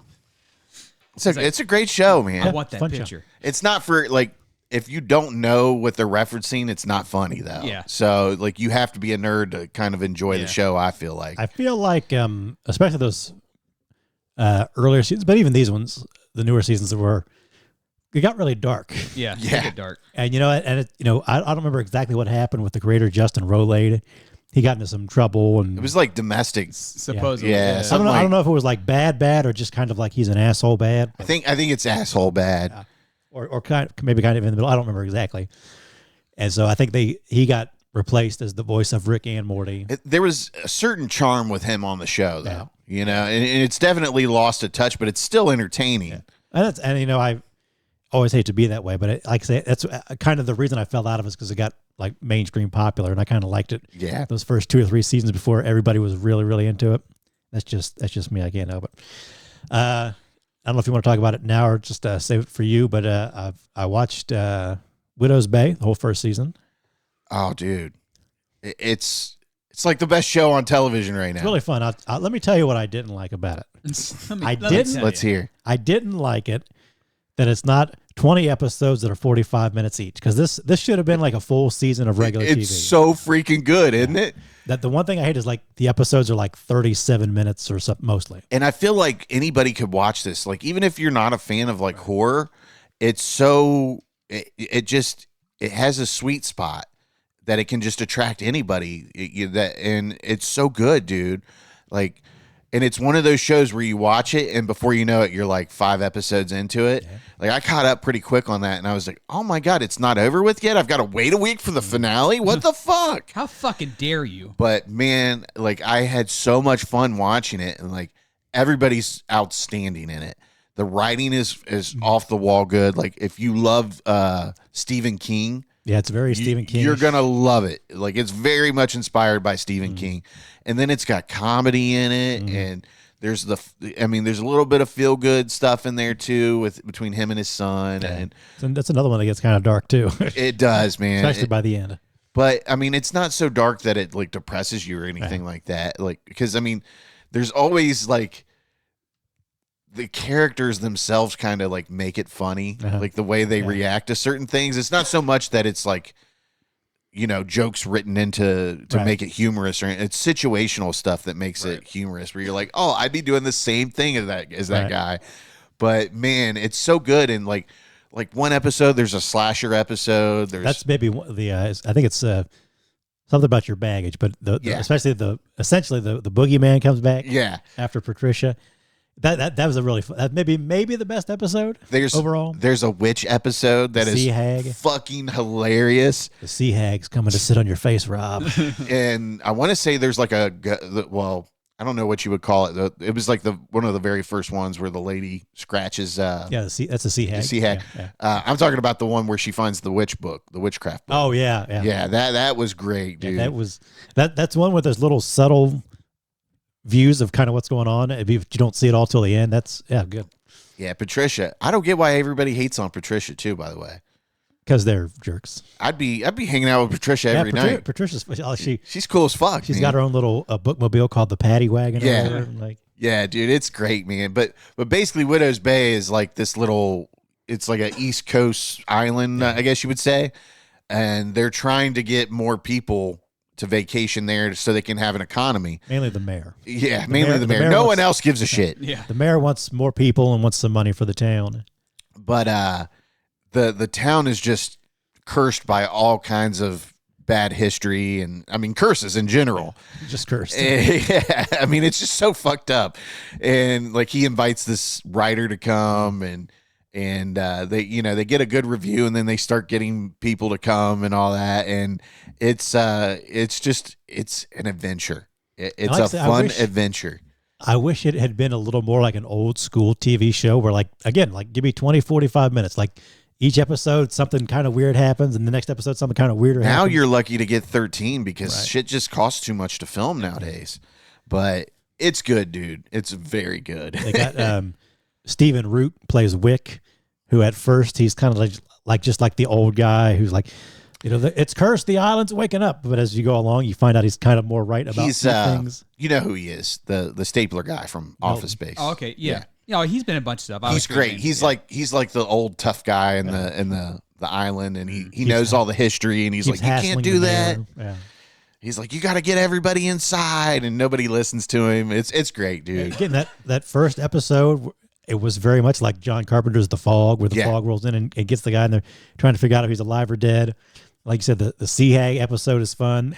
We didn't even talk about there's the hotel episode. Yes. Where he has to stay in the old haunted hotel and stay in the sea captain's suite or whatever. And it's just a fun show. Yeah, it really is. And there's an episode set in the past of the island, directed by Ty West. So okay. I can't recommend it enough, dude. Fun show. I just wish I wish I had 10 more episodes to watch. How many episodes is it? 13? It's like 10. Yeah, 10. Oh, okay. Something like that. So is that it? All right, fun show. Movie wise, I don't know if I'll save them for you, but obviously we've seen Masters of the Universe recently. We saw, I think we both saw They Will Kill You and Disclosure Dave. But the one I watched myself here is, I mentioned it last episode, I believe. I watched Watchers with Corey Haim. Mm-hmm. Okay. So I watched Watchers 2. Oh, boy. From 1990 here. Starring, I think it's Mark Singer, who's the Beastmaster. Yep. It's basically the same movie again. They got the smart dog. This one's Einstein, and the creature, and the government's going to shut down the lab. So the mad doctor kind of lets him out, or he hires some animal activist to let him out, kind of like 28 Days Later almost. Okay. And so then the dog hooks up with Mark Singer, and he's trying to find the owner, who is one of the scientists who worked at the lab, and the creature's coming after him, killing people, and the mad doctor's trying to find the creature and all that. Just okay, 2.5 stars. Very not as fun as the other one, because the first one at least had Michael Ironside, who was chewing up some scenery as the bad guy. This one was just okay. If you'd have rented this with 2 or 3 other movies and watched it on a Saturday night back in the 90s, you'd probably that's fine, whatever. But just an afternoon watch for me on that one. That's pretty much all I got, though. Okay. Rob, would you like to go? Sure. So I watched the series The Burrows.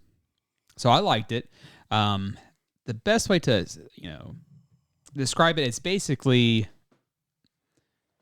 It's Stranger Things for retired people. Yeah, it's 50 years into the future, Stranger Things in retirement.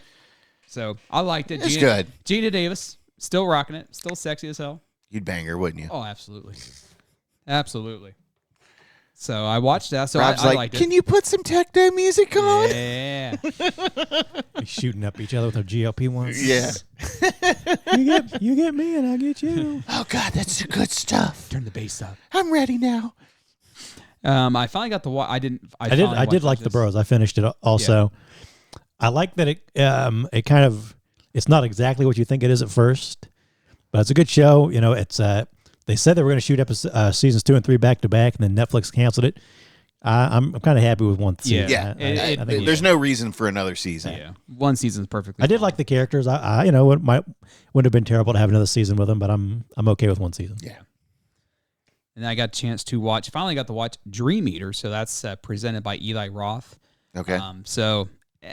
It's like more of a found footage. By the way, you see the previews for his new movie, that Ice Cream Man? Yeah, that shit looks good. It's going to be wild.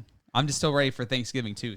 So, yeah. But we'll deal with that one. So I watched Dream Eater. So he produced that because I guess he found it or whatever. And he produced it. I get 1.5. I mean, it's a couple of creepy parts, but it's kind of like boring most of the time. So wasn't impressed with it. I was kind of excited to watch it. Of course, I watched, the Pickleball Exorcist, and I got, let me see here, of course, Hard Ticket to Hawaii. I got a chance to watch Return to Silent Hill, which... How was that? Fucking garbage. I've only seen the first Silent Hill. The first one I liked. Yeah, I remember liking that. I don't remember liking the second one. What was it, Rhoda Mitchell, I think is her name? I think she is familiar. Yeah. Once you see her, you know who she is. Yeah. I gave it 1/2. Like, it just fucking sucked. I couldn't get into it. Really, it's that bad. It's I couldn't get into it. Okay. I heard a lot of people didn't like that one. Yeah. Well, I've heard it's hot garbage. Yeah. Let me see here, and then I also watched They Will Kill You. I gave that 3.5. I know PBS gave it 3, and you gave it 4. It was a fun movie. It's a fun movie. I think you can tell there's some brutal kills in it, dude. Right. Well, it's so funny. It's Indian. If you watch it, you can tell that guy's super inspired from like Kill Bill. Yeah. There's scenes from inspired from Old Boy. I think just it had a very I gave it 4 stars because it made me feel like I was watching Kill Bill at certain points. Yeah. So it was fun though. Yeah. I enjoyed it, and Heather Graham was pretty good at it. Yeah. Yeah, I was surprised because the one movie I watched with her, she was terrible. Was it like Suitable Flesh? Yeah, it was so bad. I never got a chance to watch that. So bad. And plus the guy who played in Harry Potter was in it too, Draco Malfoy. Yeah, he was decent. And I like they made a couple references from Monty Python and the Holy Grail. It's just a flesh wound, and he puts his head back on. I rented that for like $5.99, and literally 2 days later it was on HBO. I was like, motherfucker. Right. So I mean, I still liked it. It's still fun. I think because I was more annoyed with kind of like the final boss, like the fucking pighead thing. I don't know. It just didn't sit well with me. I also got to watch How to Make a Killing with Glenn Powell. I give it 3. I liked it. I think there were some parts that were. I gave it a 2.5. It didn't do much for me. Well, they didn't really. The FBI didn't really press him. Like, oh, well, there was a couple of deaths that you related to. Well, and that was it. That and it just they really didn't sell the pressure from old girl. Right. Like it was just like she just shows up every now and then. Yeah. So you gonna give me that money? No. Okay. Well, you just remember that. That's what I needed. Some more sexual tension between them, and I needed her to put the pressure on him a little bit more. Yeah. Like she just doesn't show up. Right. You know? It's just like literally 2 times. And well, and it's just like it spans of a course of like however how long. I just felt like it could have been like a better like mini series. So, but I mean, not bad, but could have been better. didn't get around to watching that one just yet, but you can tell by the way it kind of came and went through the movie theater. Yeah. It's just an okay movie. Yeah. Kind of a bad news for Glenn Powell. That's kind of 2 bombs in a row. Yeah. Between that and Running Man. I mean, they're not terrible movies. They're just not great. Yeah. And that's really about it. Okay. All right. And you, Sleazy? So TV-wise, I was watching Widow's Bay, which we already talked about. And this another show on Apple. 2 other shows, actually. Here, let me look it up real quick because I'm going to say this wrong here.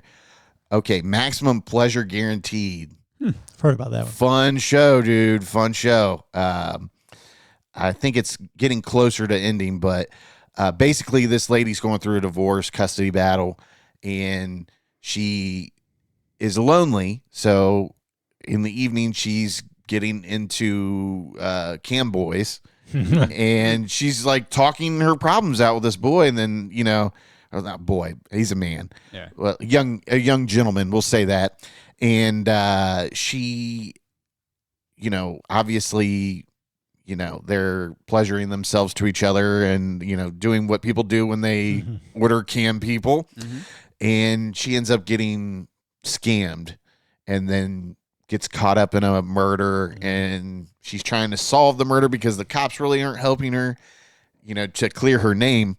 And she's trying to hide all this while she's going through a custody battle, but then her ex-husband gets involved in it, which is the guy from New Girl that we were just talking about. Okay, Jake. Whatever. Yeah. So, very entertaining show. I'm into it, and I'm ready for it to end and see how it all wraps up. How many seasons is this? This is his first season. Okay. And then I'm also watching Cape Fear. I saw that. This show is fucking nuts, bro.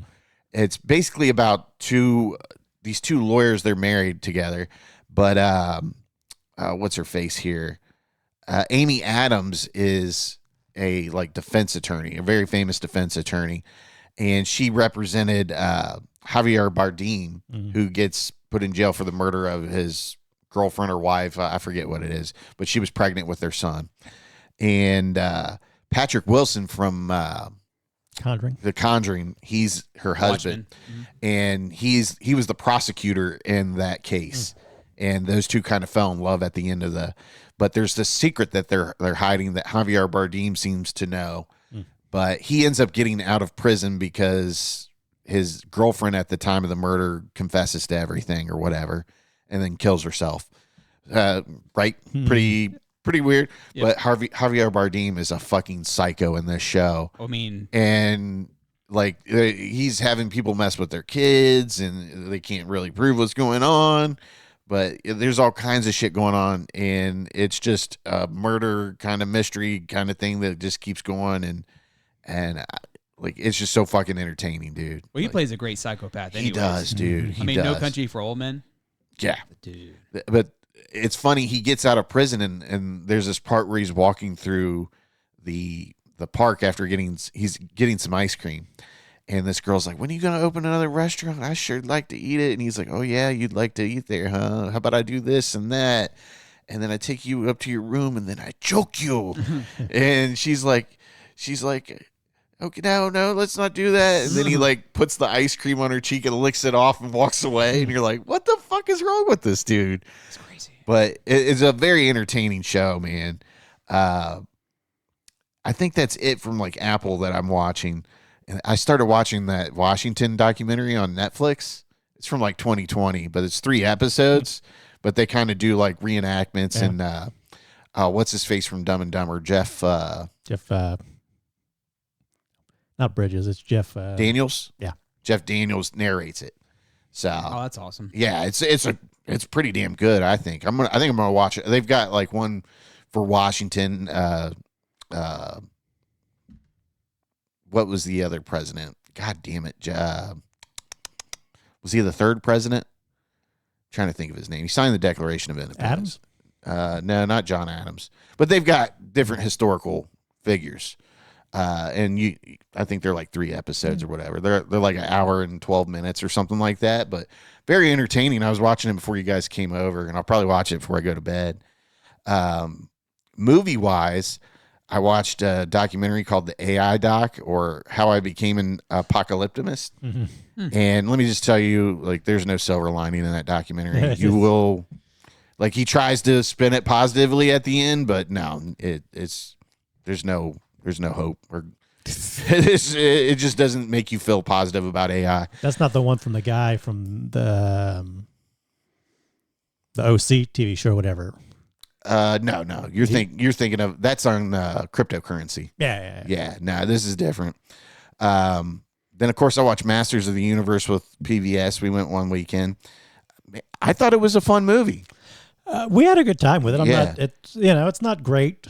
The one complaint we always have about Marvel movies, this movie was on steroids with. Yeah. Like, they really try to make everything funny, but the movie never takes itself seriously. Right.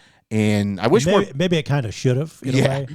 But I'm with you. Just it's a little too silly, but there's good funny stuff too. Because like He-Man, Prince Adam, he's like an HR guy at some company, and toward the end of the movie, like Skeletor is like trying to convince him that he's not good enough for anything. So like they flash back to other parts of the movie to like where he's on a date, and then there's one where like Skeletor shows up in his office wearing a suit for stuff like.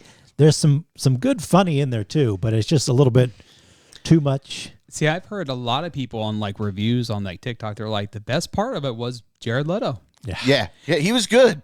And you don't know it's Jared Leto, obviously. It really doesn't sound like it. Well, and that's the funny thing too. Someone said, they're like, and they said the best part was Jared Leto, and all you had to do was cover his face and change his voice. It's funny. His best roles are when you don't know it's him. Yeah. But it was a fun movie. It's not great. I did see somebody put a TikTok out. They're like, when that movie comes to Amazon Prime, it's going to go triple platinum in my house. We'll be watching that all the time. Yeah. I mean, I liked it. It was fun. Had a nice score with Brian May from Queen playing it, shredding his guitar. Yeah. It didn't make a lot of money. I don't know if we're going to get any kind of sequel, but they tease the She-Ra sequel at the end. I'm like, I kind of like that. It's like, why not?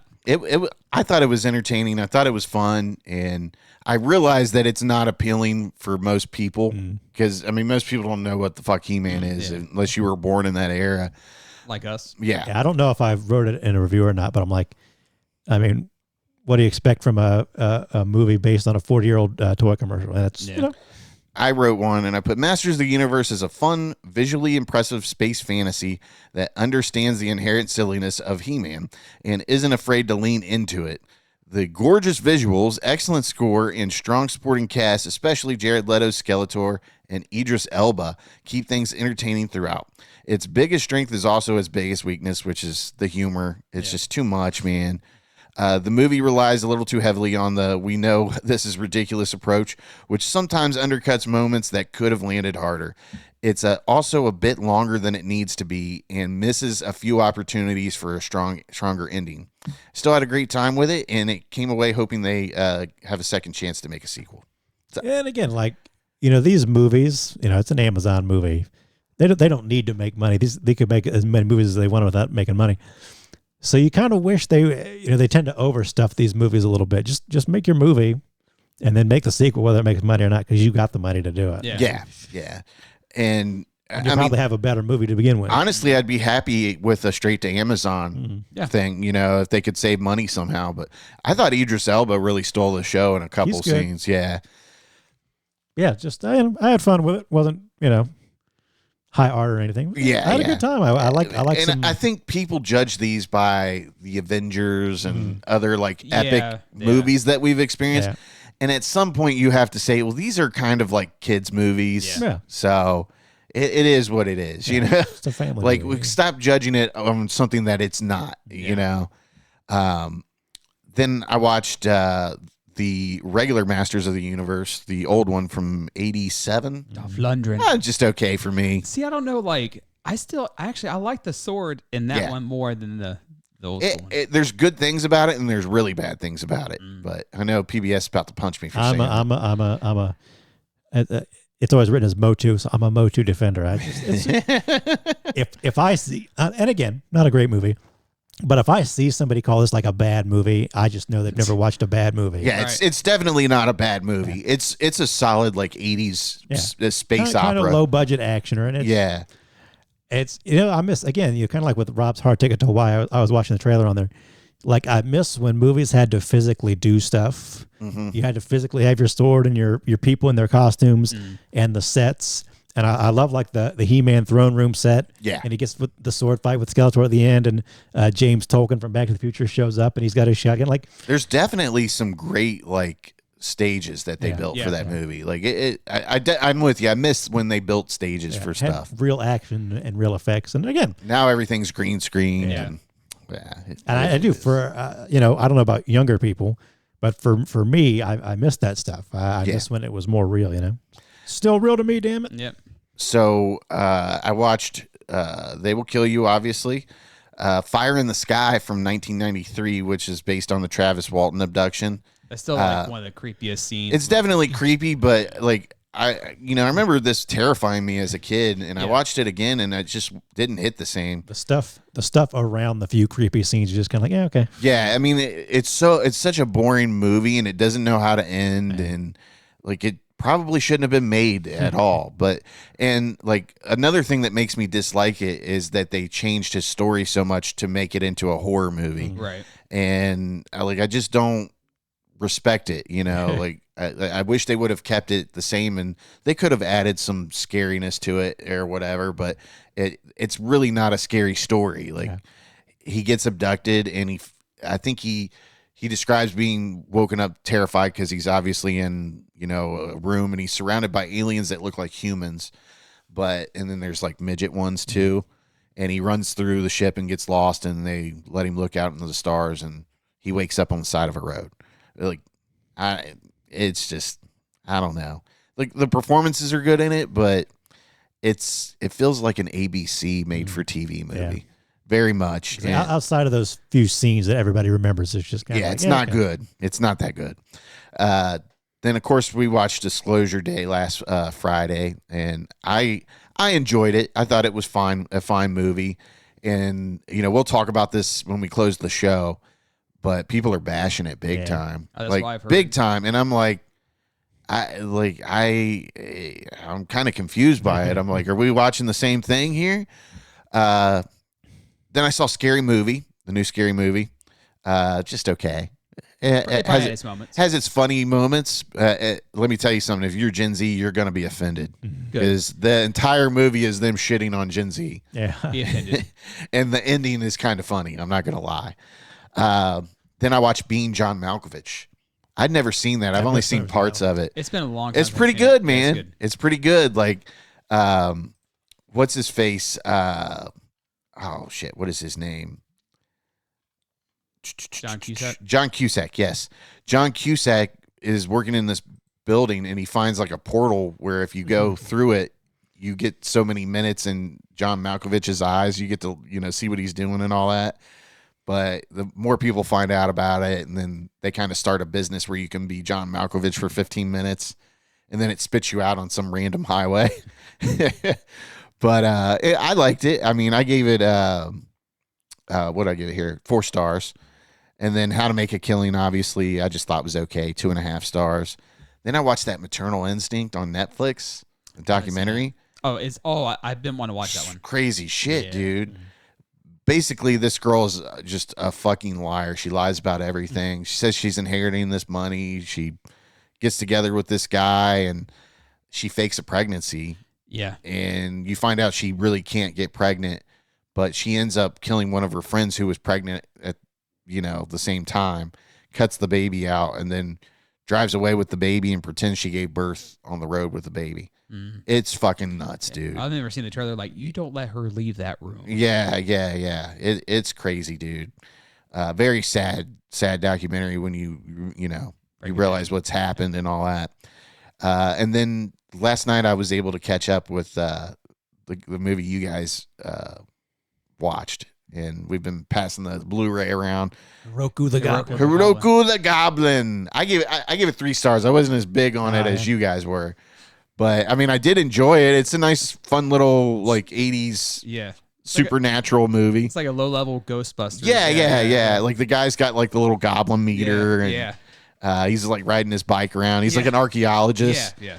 But yeah, I mean, it's a fun movie, and the score is really good for it. Like, the camera work, the cinematography in it is pretty good for its time, which is 1991. Yeah. But yeah, that's a good movie. If you're into those type of like horror movies, you definitely should watch it.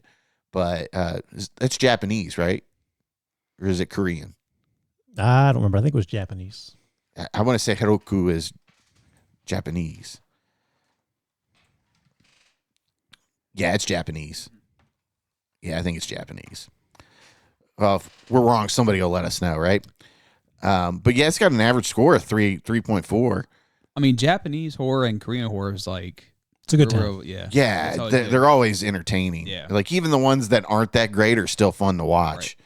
Right. But yeah, I had a good time with it. It was a nice evening watching it. I remember the one you told me about that you watched, called Infection, but it's on Tubi.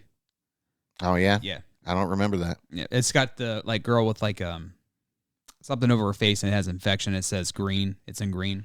Oh, I'm gonna have to look that up and refresh my memory. Yeah, but yeah, that was a super fun movie, dude. I enjoyed it. Okay, so we're gonna close the show out with Disclosure Day. PBS and I will give you our spoiler-free thoughts, or try to, anyways. And then spoiler alert, there's aliens. Little bonus thing, we'll look up like Steven Spielberg's best movies, and on like a ranker thing or something, we'll talk about them. So how's that sound? Sure. So me being a UFO guy, like I really enjoyed it. I had fun with it. I think he's got some insider like tips or something, because like Close Encounters of the Third Kind, I feel like is like one of the most accurate UFO movies ever made. E.T. is a fun movie, obviously, and then you've got Disclosure Day, and then he did do World of Wars. But, War of the World, yeah. I thought that was okay. It's been a while. Yeah, I do want to rewatch that. Out. Yeah, it's been a long time, but I remember like the people getting zapped. That was cool. Yeah. But I enjoyed Disclosure Day. I thought the performances were good. It starts off like on a bang. Like, I mean, it really, he's flooring it when he starts it off. It starts off in like a wrestling match, and they're trying to get the info that, was it Josh O'Connor's character steals from this company, because it's not the government. It's a company that works for the government. Okay. So Wardex, I think, is the name of the company, but they kind of get him in this arena, and they're like, all right, now leave the bag or whatever and go outside. And then there's a showdown out in the parking lot, and then they are on the run straight from there. Him and his girlfriend. Yeah, him and his girlfriend. But like I like the story. I mean, I felt like it could have been a little bit better. Obviously, it's not a 5-star movie, and it's not as good as Close Encounters or E.T. But all the things you love about Steven Spielberg are in the movie, like the camera angles, the lighting, the emotion. I mean, just all the staples that you would love from a Steven Spielberg movie are incorporated into this. And I wouldn't say he's lost his touch, but it does seem like a boomer movie, definitely. Yeah. Oh yeah, that's like, exactly. And I saw where people were arguing on TikTok about it, and they were like, "Well, why didn't he incorporate like TikTok people into it?" And like I had to comment on this dude's video, and I was like, like I'm thinking in my head, like I hate to burst this guy's bubble, but like no streamer is going to have the effect that a news station is going to have, because news stations still go live on social media, and the reach is still exponentially bigger than this Joe Random on TikTok or whatever. But it would have been cool if he would have incorporated like some kind of social media person. Even like some guy on TikTok made like a what if scene, and it would have been like some guy trying to upload it, like, oh, they just keep shutting it down because they've all the networks and all that. And you're fighting a company that this guy Josh O'Connor plays a cybersecurity expert, and he works for this company, and they have all kinds of tech, and they really flex the muscle at one point in the video where they're going through and looking at facial recognition on different cameras through the cities, and they're pinpointing where this guy is based off of that. But I thought the performances were really good, and after watching Josh O'Connor and what was it? Bone Temple? No, he was in Wake Up Dead Man. Yeah, Wake Up Dead Man. I really enjoyed him, and then I heard he was playing in Disclosure Day, and I was like, oh man, like I kind of like this dude. He's a good actor, I think. But Emily Blunt, man, Emily Blunt really steals the show. That's Like she's the shining moment of the movie, and basically, I don't know, like I feel like everybody knows this, but her and Josh O'Connor's characters have been embedded with certain abilities from an alien abduction. And there's certain things that trigger them and kind of kicks off this moment of disclosure, so to say. And they're on like the movie is essentially a chase movie.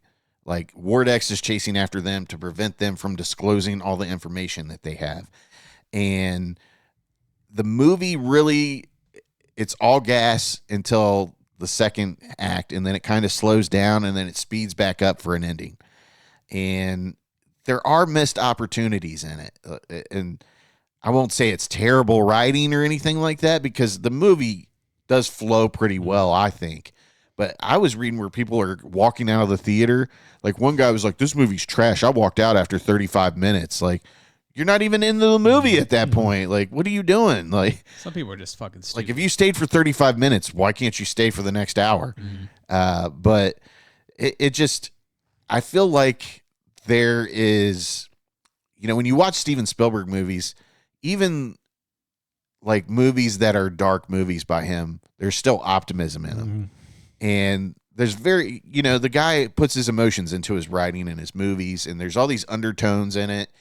And I feel like people that, particularly these younger generations below us, I don't know if it's just that they have seen nothing but, not hopeful times in their lives, and they just don't look forward to that in movies. But the complaint about most people is that the movie isn't dark enough for them. And that was one of the, complaints we had, was that the company wasn't evil enough, so to say. It takes a very simplistic look at a lot of things. Yes. It just like we talked about with Masters of the Universe, I don't think people realize that this isn't that type of movie that they want it to be. Like, this is a family movie at its core that is designed to spark conversation, not debate necessarily, but conversation. Like, there's undertones about religion in this, and what disclosure would do if it were to happen, and that's fine. Like, there's a lot of things in there that are just made to make you think and make you talk about, mainly the religious aspect of it. Like, there's a scene where she's asking a nun about, well, what do you think about this? And the nun's like, well, this is all God's creation, so why would you think we're the only ones? And I get people's criticism of it, but I don't like a lot of people are saying it's a terrible movie, and I just don't see that. Like, there's redeeming qualities all throughout the movie, and you can say it's a little dated by his age. Yeah, it definitely is. It's seen through the eyes of an older person, definitely. But to sit here and say that it is a terrible movie is just, that's too much. It's a little like you're just hating on it just to be different and to shit on people. Yeah, Steven Spielberg knows how to make a movie. Yeah, exactly. And there's a lot of little problems. I think when you're watching it and taking the ride, it's one thing. But, and I think people's biggest problem is as soon as you start scratching at it, there's not enough below the surface. And again, right. The movie basically ends with them going to a news station and like live on the air, transmitting all these videos they have, and a lot of people are like, that's kind of unrealistic for today, especially with how people think of the news. And they're right. But they're also wrong. But because, nobody cares about the news anymore, really, in a sense. But when you're scrolling on TikTok, how many times do you go into a live feed from a news station and watch it? Yeah, not all that. You often. do, sometimes because you watch the hearings and stuff like that. I just go to YouTube for that. but it's the same thing, though. But and that's the thing, is it's sort of an out of date notion that, like, people don't even have cable anymore. But like you say, it does get transmitted to other places. But again, that's part of this movie's problem is it feels like it's 30 years too late. Like, you'd have made this movie 30 years ago, things would have been more relevant. It feels like it should have been made in like 2000. Yeah. I was the last time I rewatched the first season of True Detective, toward the end of the series. They Rust like packages up all their evidence and says like, this package goes to a local newspaper. This package goes to the FBI. This goes to the news station or whatever. And that's a series that's like 10 years old now or whatever. And I'm like, back then I think that would have worked, but anymore you think, oh, just send it to the news station. Like, what exactly is the news going to do compared to what it would have done, 20 or 30 years ago when news stations and newspapers were bigger things. And again, like I say, the company isn't quite evil enough to me. They're if this kind of thing was going on, also, like religious people would be going nuts. Yeah, we wouldn't just be like the one convent we see this one, like, oh yeah, we're okay with that. Like, no, there would be some people who would. I did see where much not be okay with some religious people were saying not to watch this because it endorses satanic demons and stuff like that, and I was like, shut the fuck up, hail Satan. But and that's a thing. Like in the UFO community, a lot of like uber religious people think UFOs are demons that people are summoning, and you shouldn't go outside and say, reveal yourself to me to the sky because the demons will come and get you. And but yeah, there's just a lot of sleazes out there like, come get me. Yeah. Oh yeah, I go out. I look in the driveway every night, just about before I go to bed. I believe in you. Come get me out of here. I like, show yourself to me. Take me away. I'm sick of this shit. Come sail I don't want to go to work. I want to party with you.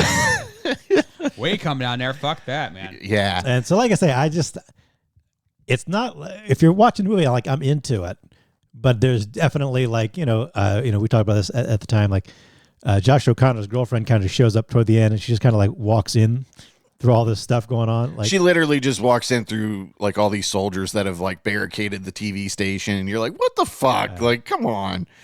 So it's definitely got some problems. I think it either needed to be a bigger movie or a smaller movie. But my answer to those things is that it is a family movie, and he just can't. He can't do these like, things where they kill the girlfriend, obviously. Because if we were writing this movie, obviously Josh O'Connor's girlfriend would be the first person to fucking die. Yeah. She would have been killed to get to Josh O'Connor to get the stuff back. Either you give me the shit back you stole, or we're killing your girlfriend. Yeah. It's as easy as that. Yeah. But Colin Firth, he plays the antagonist in this. Ooh. And, a lot of people had problems with him because he's not evil enough. Yeah. And I liked Colin Firth. I thought he served his purpose well. He was a good antagonist. And like, there's some things that if you follow ufology, like the big thing now is like psionics and remote viewing and stuff like that. And they're starting to talk about these programs that the government had. Hal Puthoff ran what everybody knows now is the remote viewing program, where they essentially spied on other governments and areas. But basically, they would find people that had these abilities to remote view, and they would give them an envelope, and inside the envelope there would be coordinates, and they would basically concentrate or whatever. And this is where the Stranger Things comes from with the tank. And was the Manhattan Project? Yeah, like well, not the Manhattan. Yeah, but one of the, you might know what it is. I forget what it was. One of the islands or something like the that. Nantucket or something. Yeah. But they basically would come out of this remote viewing, and they would draw the area, and they would test these people, and some people would score really high and actually give very detailed drawings of what they were seeing, and they had no idea what the coordinates were. Indigo Swan. Yeah, Indigo Swan was one of the more famous remote viewers. And in this movie, he uses alien technology, Colin Firth, to remote view, and like that's how they keep finding them, because he keeps remote viewing certain people around Josh O'Connor's character and Emily Blunt. But I thought it was a fun movie. I enjoyed it, and yeah, it's not a perfect movie by any means. Kind of cliched and all that. I just, you watch the trailer and you're not exactly sure what the movie's about. Yeah. And I don't think the movie is quite sure what it's about. Sort of the big thing is that it's obviously like Spielberg is trying to say, what if we all came together and had this moment where we all got this revelation that there was a bigger world out there, a bigger universe. Yeah. And we're all together and all that. And I like that, but it's definitely to condition you to the thought of you not being, or us not being alone. Well, it's not even that. I don't think he obviously uses that, but it's just this idea that we should all, as humanity, just come together a little more. Empathy is a big, I said undertones when we first started talking about this, and empathy is a big thing in this movie. And like when they talk about the alien, again, we don't even know it's an alien. We just know it's a non-human intelligence of some kind. And basically it comes out that they feel like humanity is something that kind of propelled their race forward. And they're trying to embed it into the rest of us. Whereas we've reached this point where there's a lot of cynicism and people aren't hopeful about things. And it's kind of funny because the people that are bitching about the movie are the people that he's speaking to in the undertones of the movie.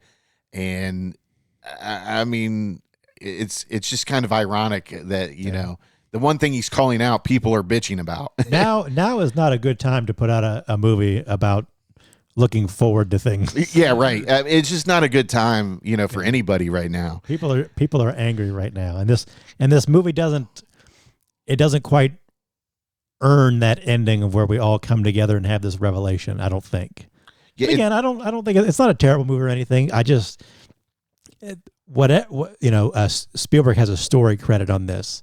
So I think Spielberg had an idea of what he wanted, and the guy, I think it was David Koepp, who was wrote the script. He went through like 42 drafts or something. Yeah. So I get the feeling Spielberg never was totally happy with it, and I think it shows. I think there's some idea or something missing from the movie that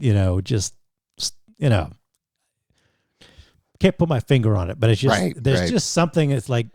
Well, and it's funny because it's just something boomerish about the whole thing, Like we said, I said earlier, the second act, it really slows down and kind of loses its pacing, and then it picks back up for the third act, and you can tell, like in that second act, like even with I felt like I'm looking for his name here, Wyatt Russell.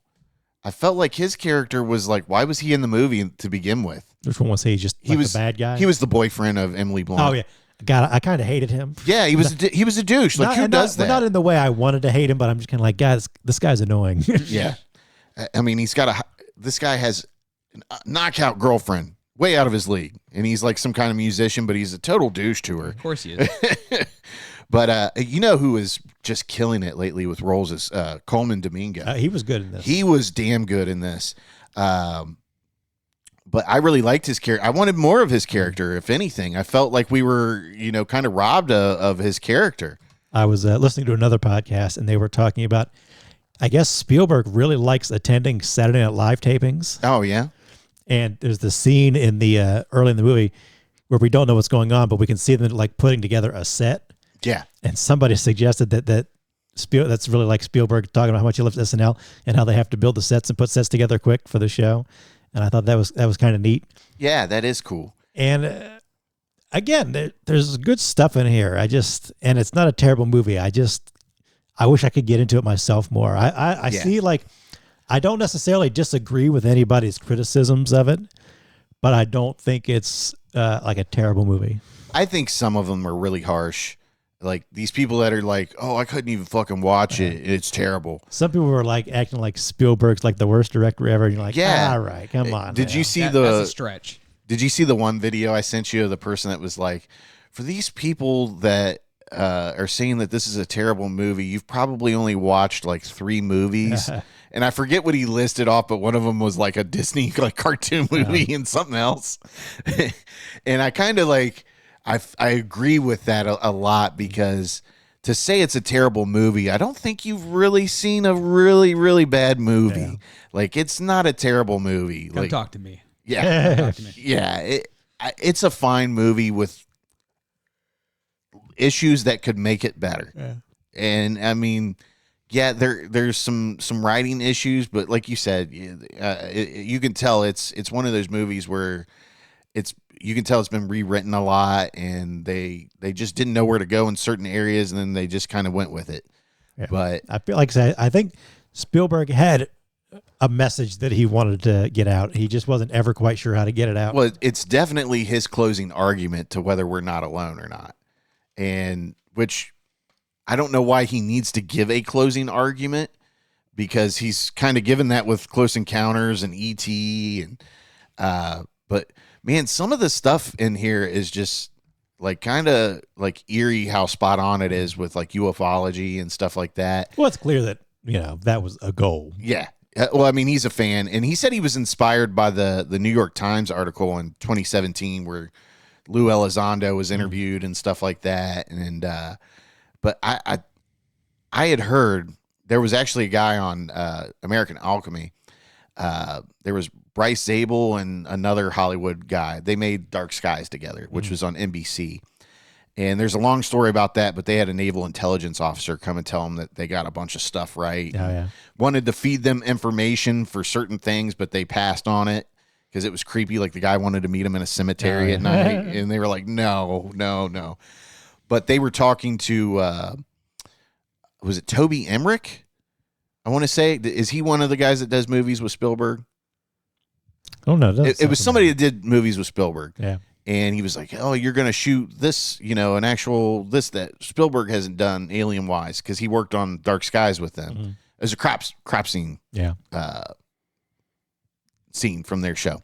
But anyways, he was like, well, I don't know about that. And he claims that Spielberg told him that a Navy intelligence officer fed him intel for a lot of his movies. And I've watched a couple documentaries on Spielberg, and one, he says he just read books. And some of this stuff, I'm like, you didn't just read books, because some of this stuff was never like in books until, the past 20 years. But the dude is, he definitely knows a lot when it comes to this subject. So, but I gave it 3.5 stars. I know you're probably a 2.5. I gave it a 3 stars. It's Spielberg. It's not like it's not like he's incompetent in the ways of making a film. Yeah. If you don't vibe with the film or kind of want to go where it's going, that's fine. But it's not Indiana Jones and the Crystal Skull, right? Blasphemy. I heard that they didn't want to put aliens in that, and somebody kind of like forced them to do that. Well, I think that was George Lucas. Yeah. George Lucas really wanted it, I think. Everybody else was kind of like, I don't know how that's I'm tempted to blame George Lucas for everything wrong with that movie, but then again, everybody went along with it. Ford went along with it. Spielberg went along with it. I think I read somewhere that like Spielberg kind of didn't want to do it, but Lucas really wanted to like just give us one more. Those guys are tight, man. Yeah. And Harrison Ford likes Indiana Jones a lot. So I wish. My big thing about a lot of these directors like Spielberg and Tarantino is I wish they'd pull back a little bit. Like I wish they challenge themselves to like, I want like a 90-minute movie, like a 100-minute movie, like tops. Pull back the budget a little bit, Make it gritty. Just do like an old school something, I get they're like Tarantino and them, and they're getting older and they want to do the things they want to do, but I wish they had a few more restrictions on them. Mm. And like I said, I can't hate on the movie, but I don't love it either.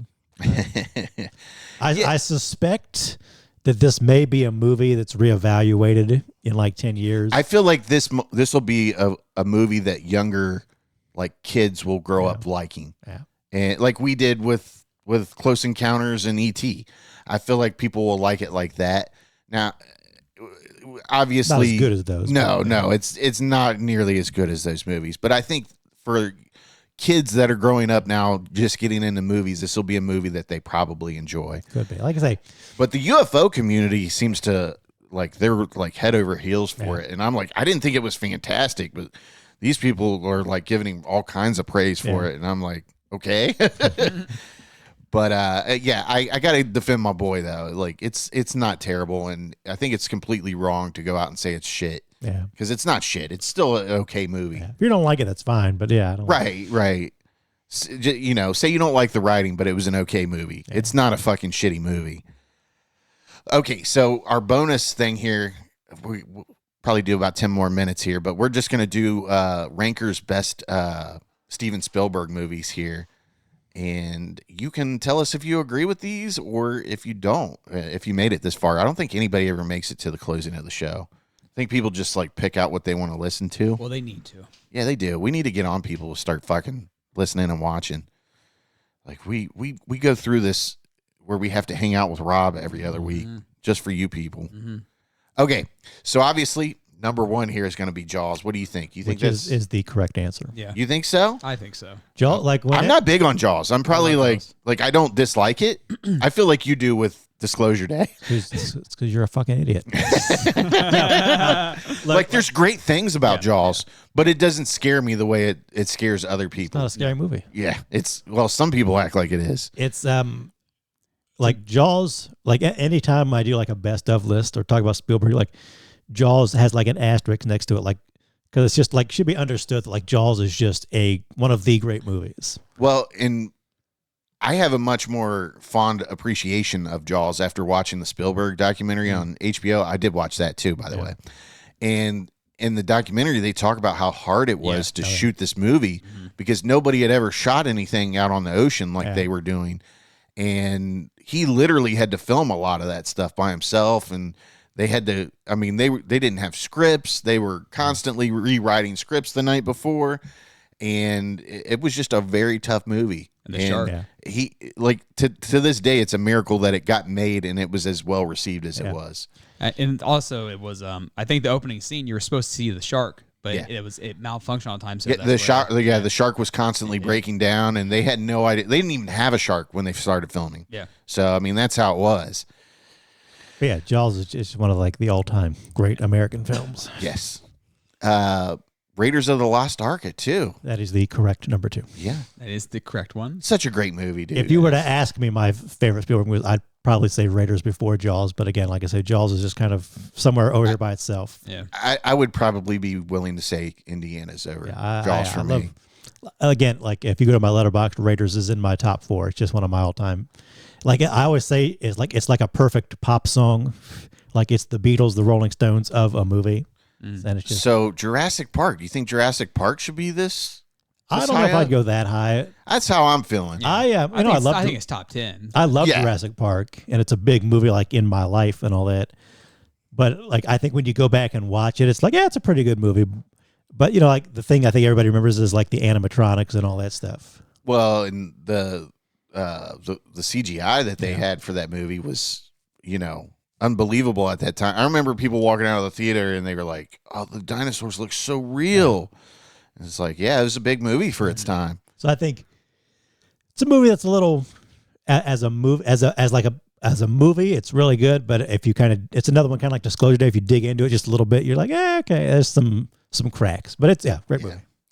Okay, moving on here. Number 4, we have Saving Private Ryan. Still never seen it.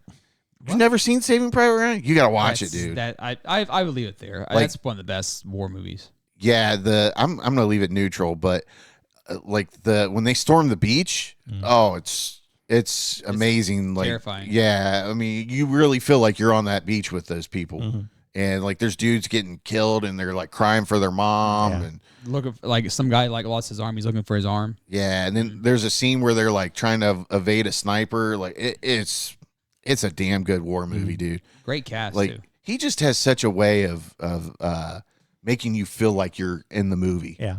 Like he's good at that. Like he just knows what lens to put in certain areas and where to film it from. Like he's a genius, man. Yeah. That's what these young people don't know, Schindler's List. I've never seen Schindler's List. I want to watch it. It's got our boy Liam Neeson and Ray Fiennes. Ray Fiennes, and a young Ray Fiennes. He plays a Nazi guy. Yeah. E.T. Extraterrestrial. This got to go up. Yeah, that'd be my wife's number 1. 75% of people agree with us. I like E.T. I still watch it every year in the summer. Yeah. Ow. Yeah. Indiana Jones: The Last Crusade. I don't know if this one should be this high. What do you think? I mean, I don't know what else it would be. Yeah. Yeah. Neutral, down. I like Last Crusade a lot. I think I do too. it's for me. I start to see some cracks in it. It starts to turn into sort of like this more polished, like 80s, 90s movies, and that's one reason I've told somebody I've always liked Raiders more.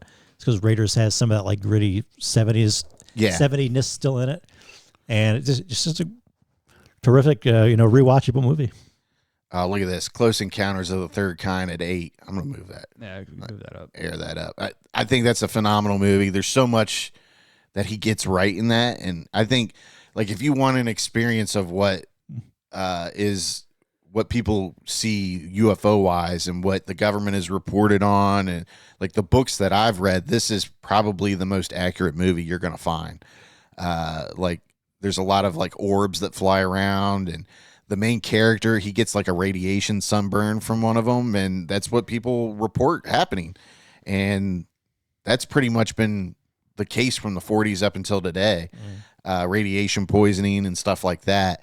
But I like it. And then the ending where they're on, Devil's Tower there in Wyoming, like, so epic. I love that ending. Yeah, I wouldn't say there's like World War II people coming off the UFO, like all the Foo Fighters and stuff like that. Like, I wouldn't say Close Encounters for me is better than Last Crusade or E.T. especially.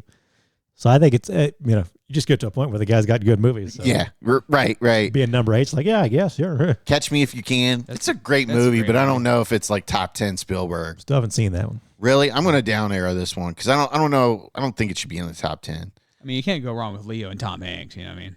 Indiana Jones and the Temple of Doom. I love you, Indy. I do love that one. That's my personal favorite. That's your personal favorite? I'm going to down this because I don't feel like it's top 10 material.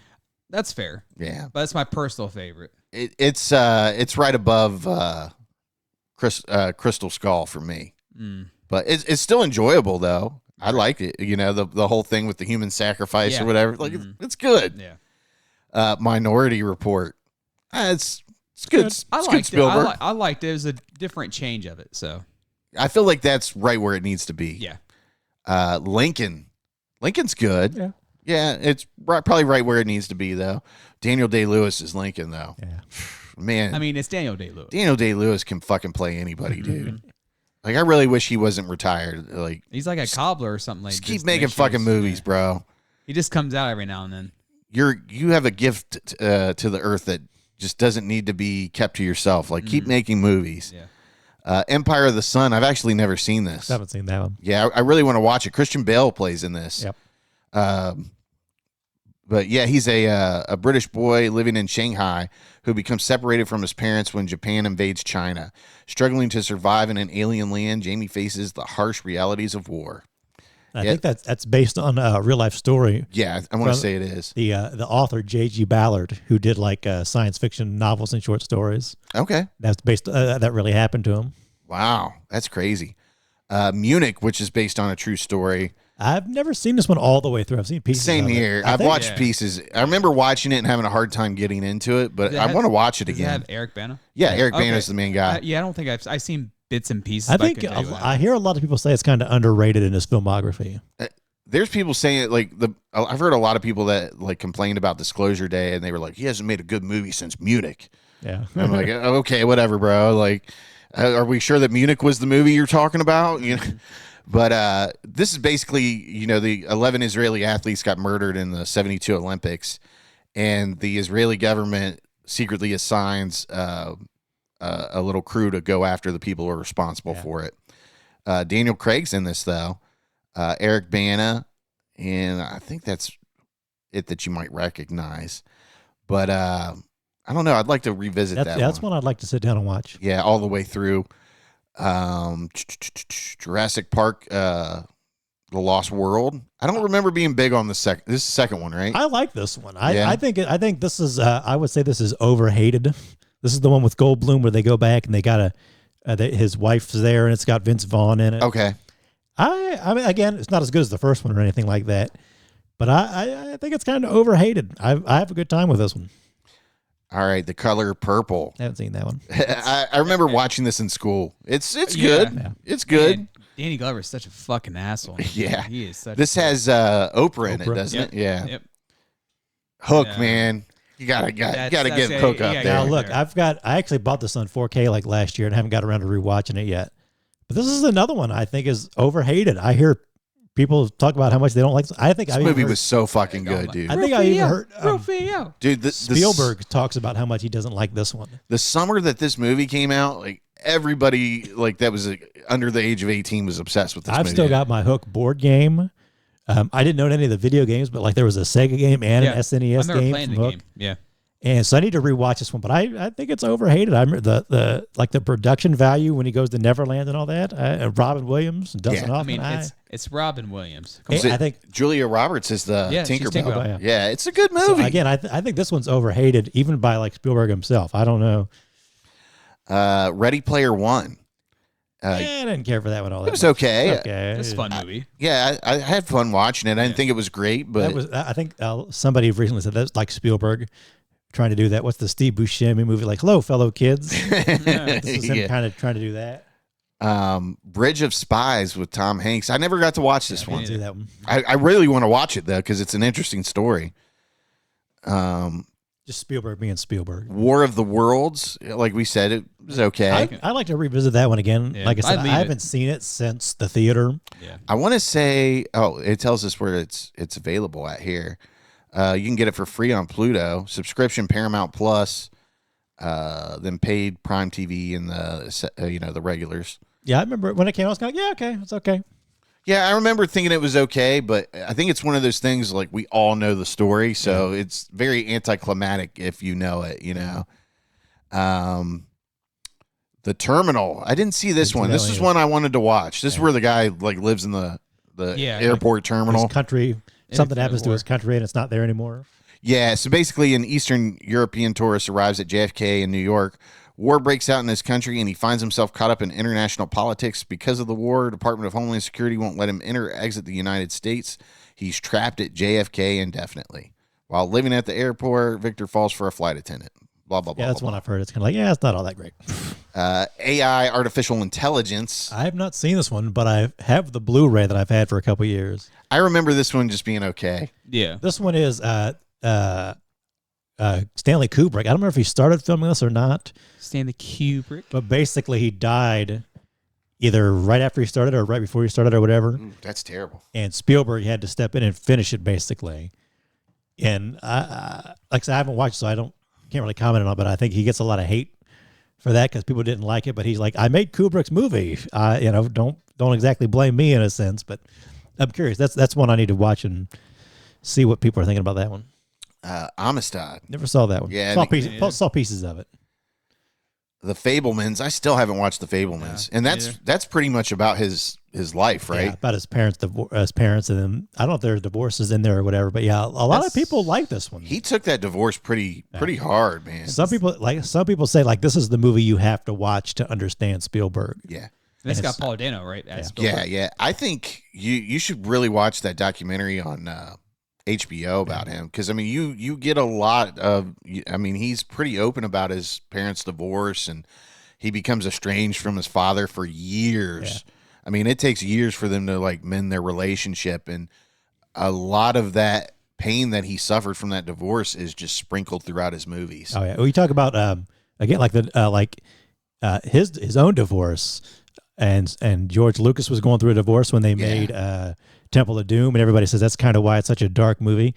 So there's a lot of personal things about Spielberg in his movies that you don't know it unless you know it. He wears his heart on his sleeve. Yeah. I mean, I think that's why I gravitate towards Spielberg a lot, is because I like movies that bring my emotions out, and he just has a way of just grabbing your emotions. And I'm obviously from two divorced families, and that stuff resonates with me. Yeah. Not that it did when I was a kid, but at rewatching them nowadays, definitely it does. That's definitely one I need to check out. The Adventures of Tintin. Never watched that. Didn't see that one. Did you watch? I'm sure it's fine. War Horse. Didn't see that one either. Yeah, same here. I'm sure it's fine. The Post. I did watch The Post. I didn't. That's the one. That's where they about the Pentagon Papers and how they release it in the Washington Post. Yeah, it's okay. All right. What year was that from? Somewhere in like the last 2017. Yep. Okay. Yeah, I'd like to watch that. Disclosure Day. I don't think it deserves to be down that far. Oh, got it moved to 27. Got it over the post. If we could just go ahead and down Kingdom of Crystal Skull. You know, I've softened on it a little bit, but I still don't like it. I don't think it's as terrible as people say it is, but it has terrible parts in it, especially that fucking refrigerator scene. Yeah, the refrigerator, Shia LaBeouf like swinging on vines with monkeys. Yeah, that was a little silly. That's too much. The Twilight Zone movie, which one did he do? I think he does the one about the guy who like goes back into like the wars, doesn't he? Well, he's like, I think it's the one about where the guy, I can't remember because, well, no, I'm going to up that because the Twilight Zone movie is pretty good. A lot of people don't like the Twilight Zone movie because of what happened with John Landis, right? Basically getting that guy and those kids killed. Yeah, that is really fucked up. George Miller directed the segment about the gremlin on the wing that was originally Shatner in the original series. And I think Spielberg did the kick the can segment about the old people who come out of the retirement home. Okay. Did he? I thought he did the one where they travel back in time or whatever. There's one where like the racist guy gets sent back. Yeah. I felt like that. I don't remember. I think it was kick the can. I'll look it up real quick, but that's got to be pretty close to the end. It's crazy how many good directors are there, but how did John Landis make it through that? Like, how's he not in prison? Yeah. The BFG. I don't even want to watch that movie. That looks weird. Well, I think that's based off a Roald Dahl film, like Charlie and the Chocolate Factory and all that. Mm-hmm. Always. How many more do we got here? The West Side Story. I never got around to watching that. It was like, I've seen the West Side Story. I don't need to see a remake of it. Right. 1941. Never watched that. Sugarland Express. I've got that to watch. That's like his first feature film. Goldie Hawn in it. I'd watch it. Firelight. That's his first movie, isn't it? Or no? Duel was his first movie, isn't it? This is released 1964. I don't know, but that must be like a TV movie or something. What was the one that he did with the truck for ABC? Duel. That's Duel. Duel, yeah, Duel. Where's Duel at? Maybe they don't count that because it was a made-for-TV movie. I feel like that needs to be counted. Oh, yeah. I mean, that's better than quite a bit of that.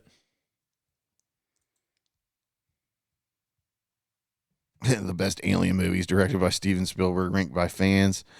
Let me see here. I want to go back down to this one real quick.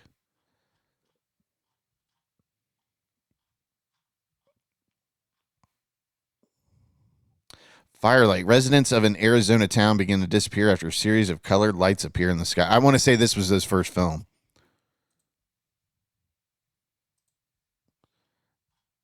But then he pretty much basically takes that and makes Close Encounters of the Third Kind. Okay. Did you figure it out yet? Yeah, he did kick the can. Kick the can? So, yeah, the Back in Time one's not in here. That's a different thing. So there's Time Out. Time Out. Yeah, John Landis directed that. Okay. With Vic Moore, where they go back in time. Yeah, that is because the kids get decapitated when he's running through Vietnam, right? Yeah. Yeah, okay. Kick the Can was Spielberg. Good Life was Joe Dante. That's the one where like the boy can, change people and send them off to the field or whatever. And then George Miller did The Nightmare at 20,000 Feet. All right. So that's all we have for this episode of La Sleazy Podcast. As always, share the show with one person, and from there we'll get another person to listen, watch, do whatever, interact. Make sure you're liking, subscribing on TikTok and YouTube especially. I know everybody has their preferred way of listening or viewing podcasts, but whichever you do, please interact with us. Let us know what you dislike, what you like, or if you have anything that you'd like us to talk about. We are open for suggestions. But as always, you guys got anything to say for us? Okay. Keep it sleazy. Yeah, let's keep it sleazy, right? Thanks for listening to the Sleazy Podcast. Make sure you hit the subscribe button and remember, listen to Sleazy.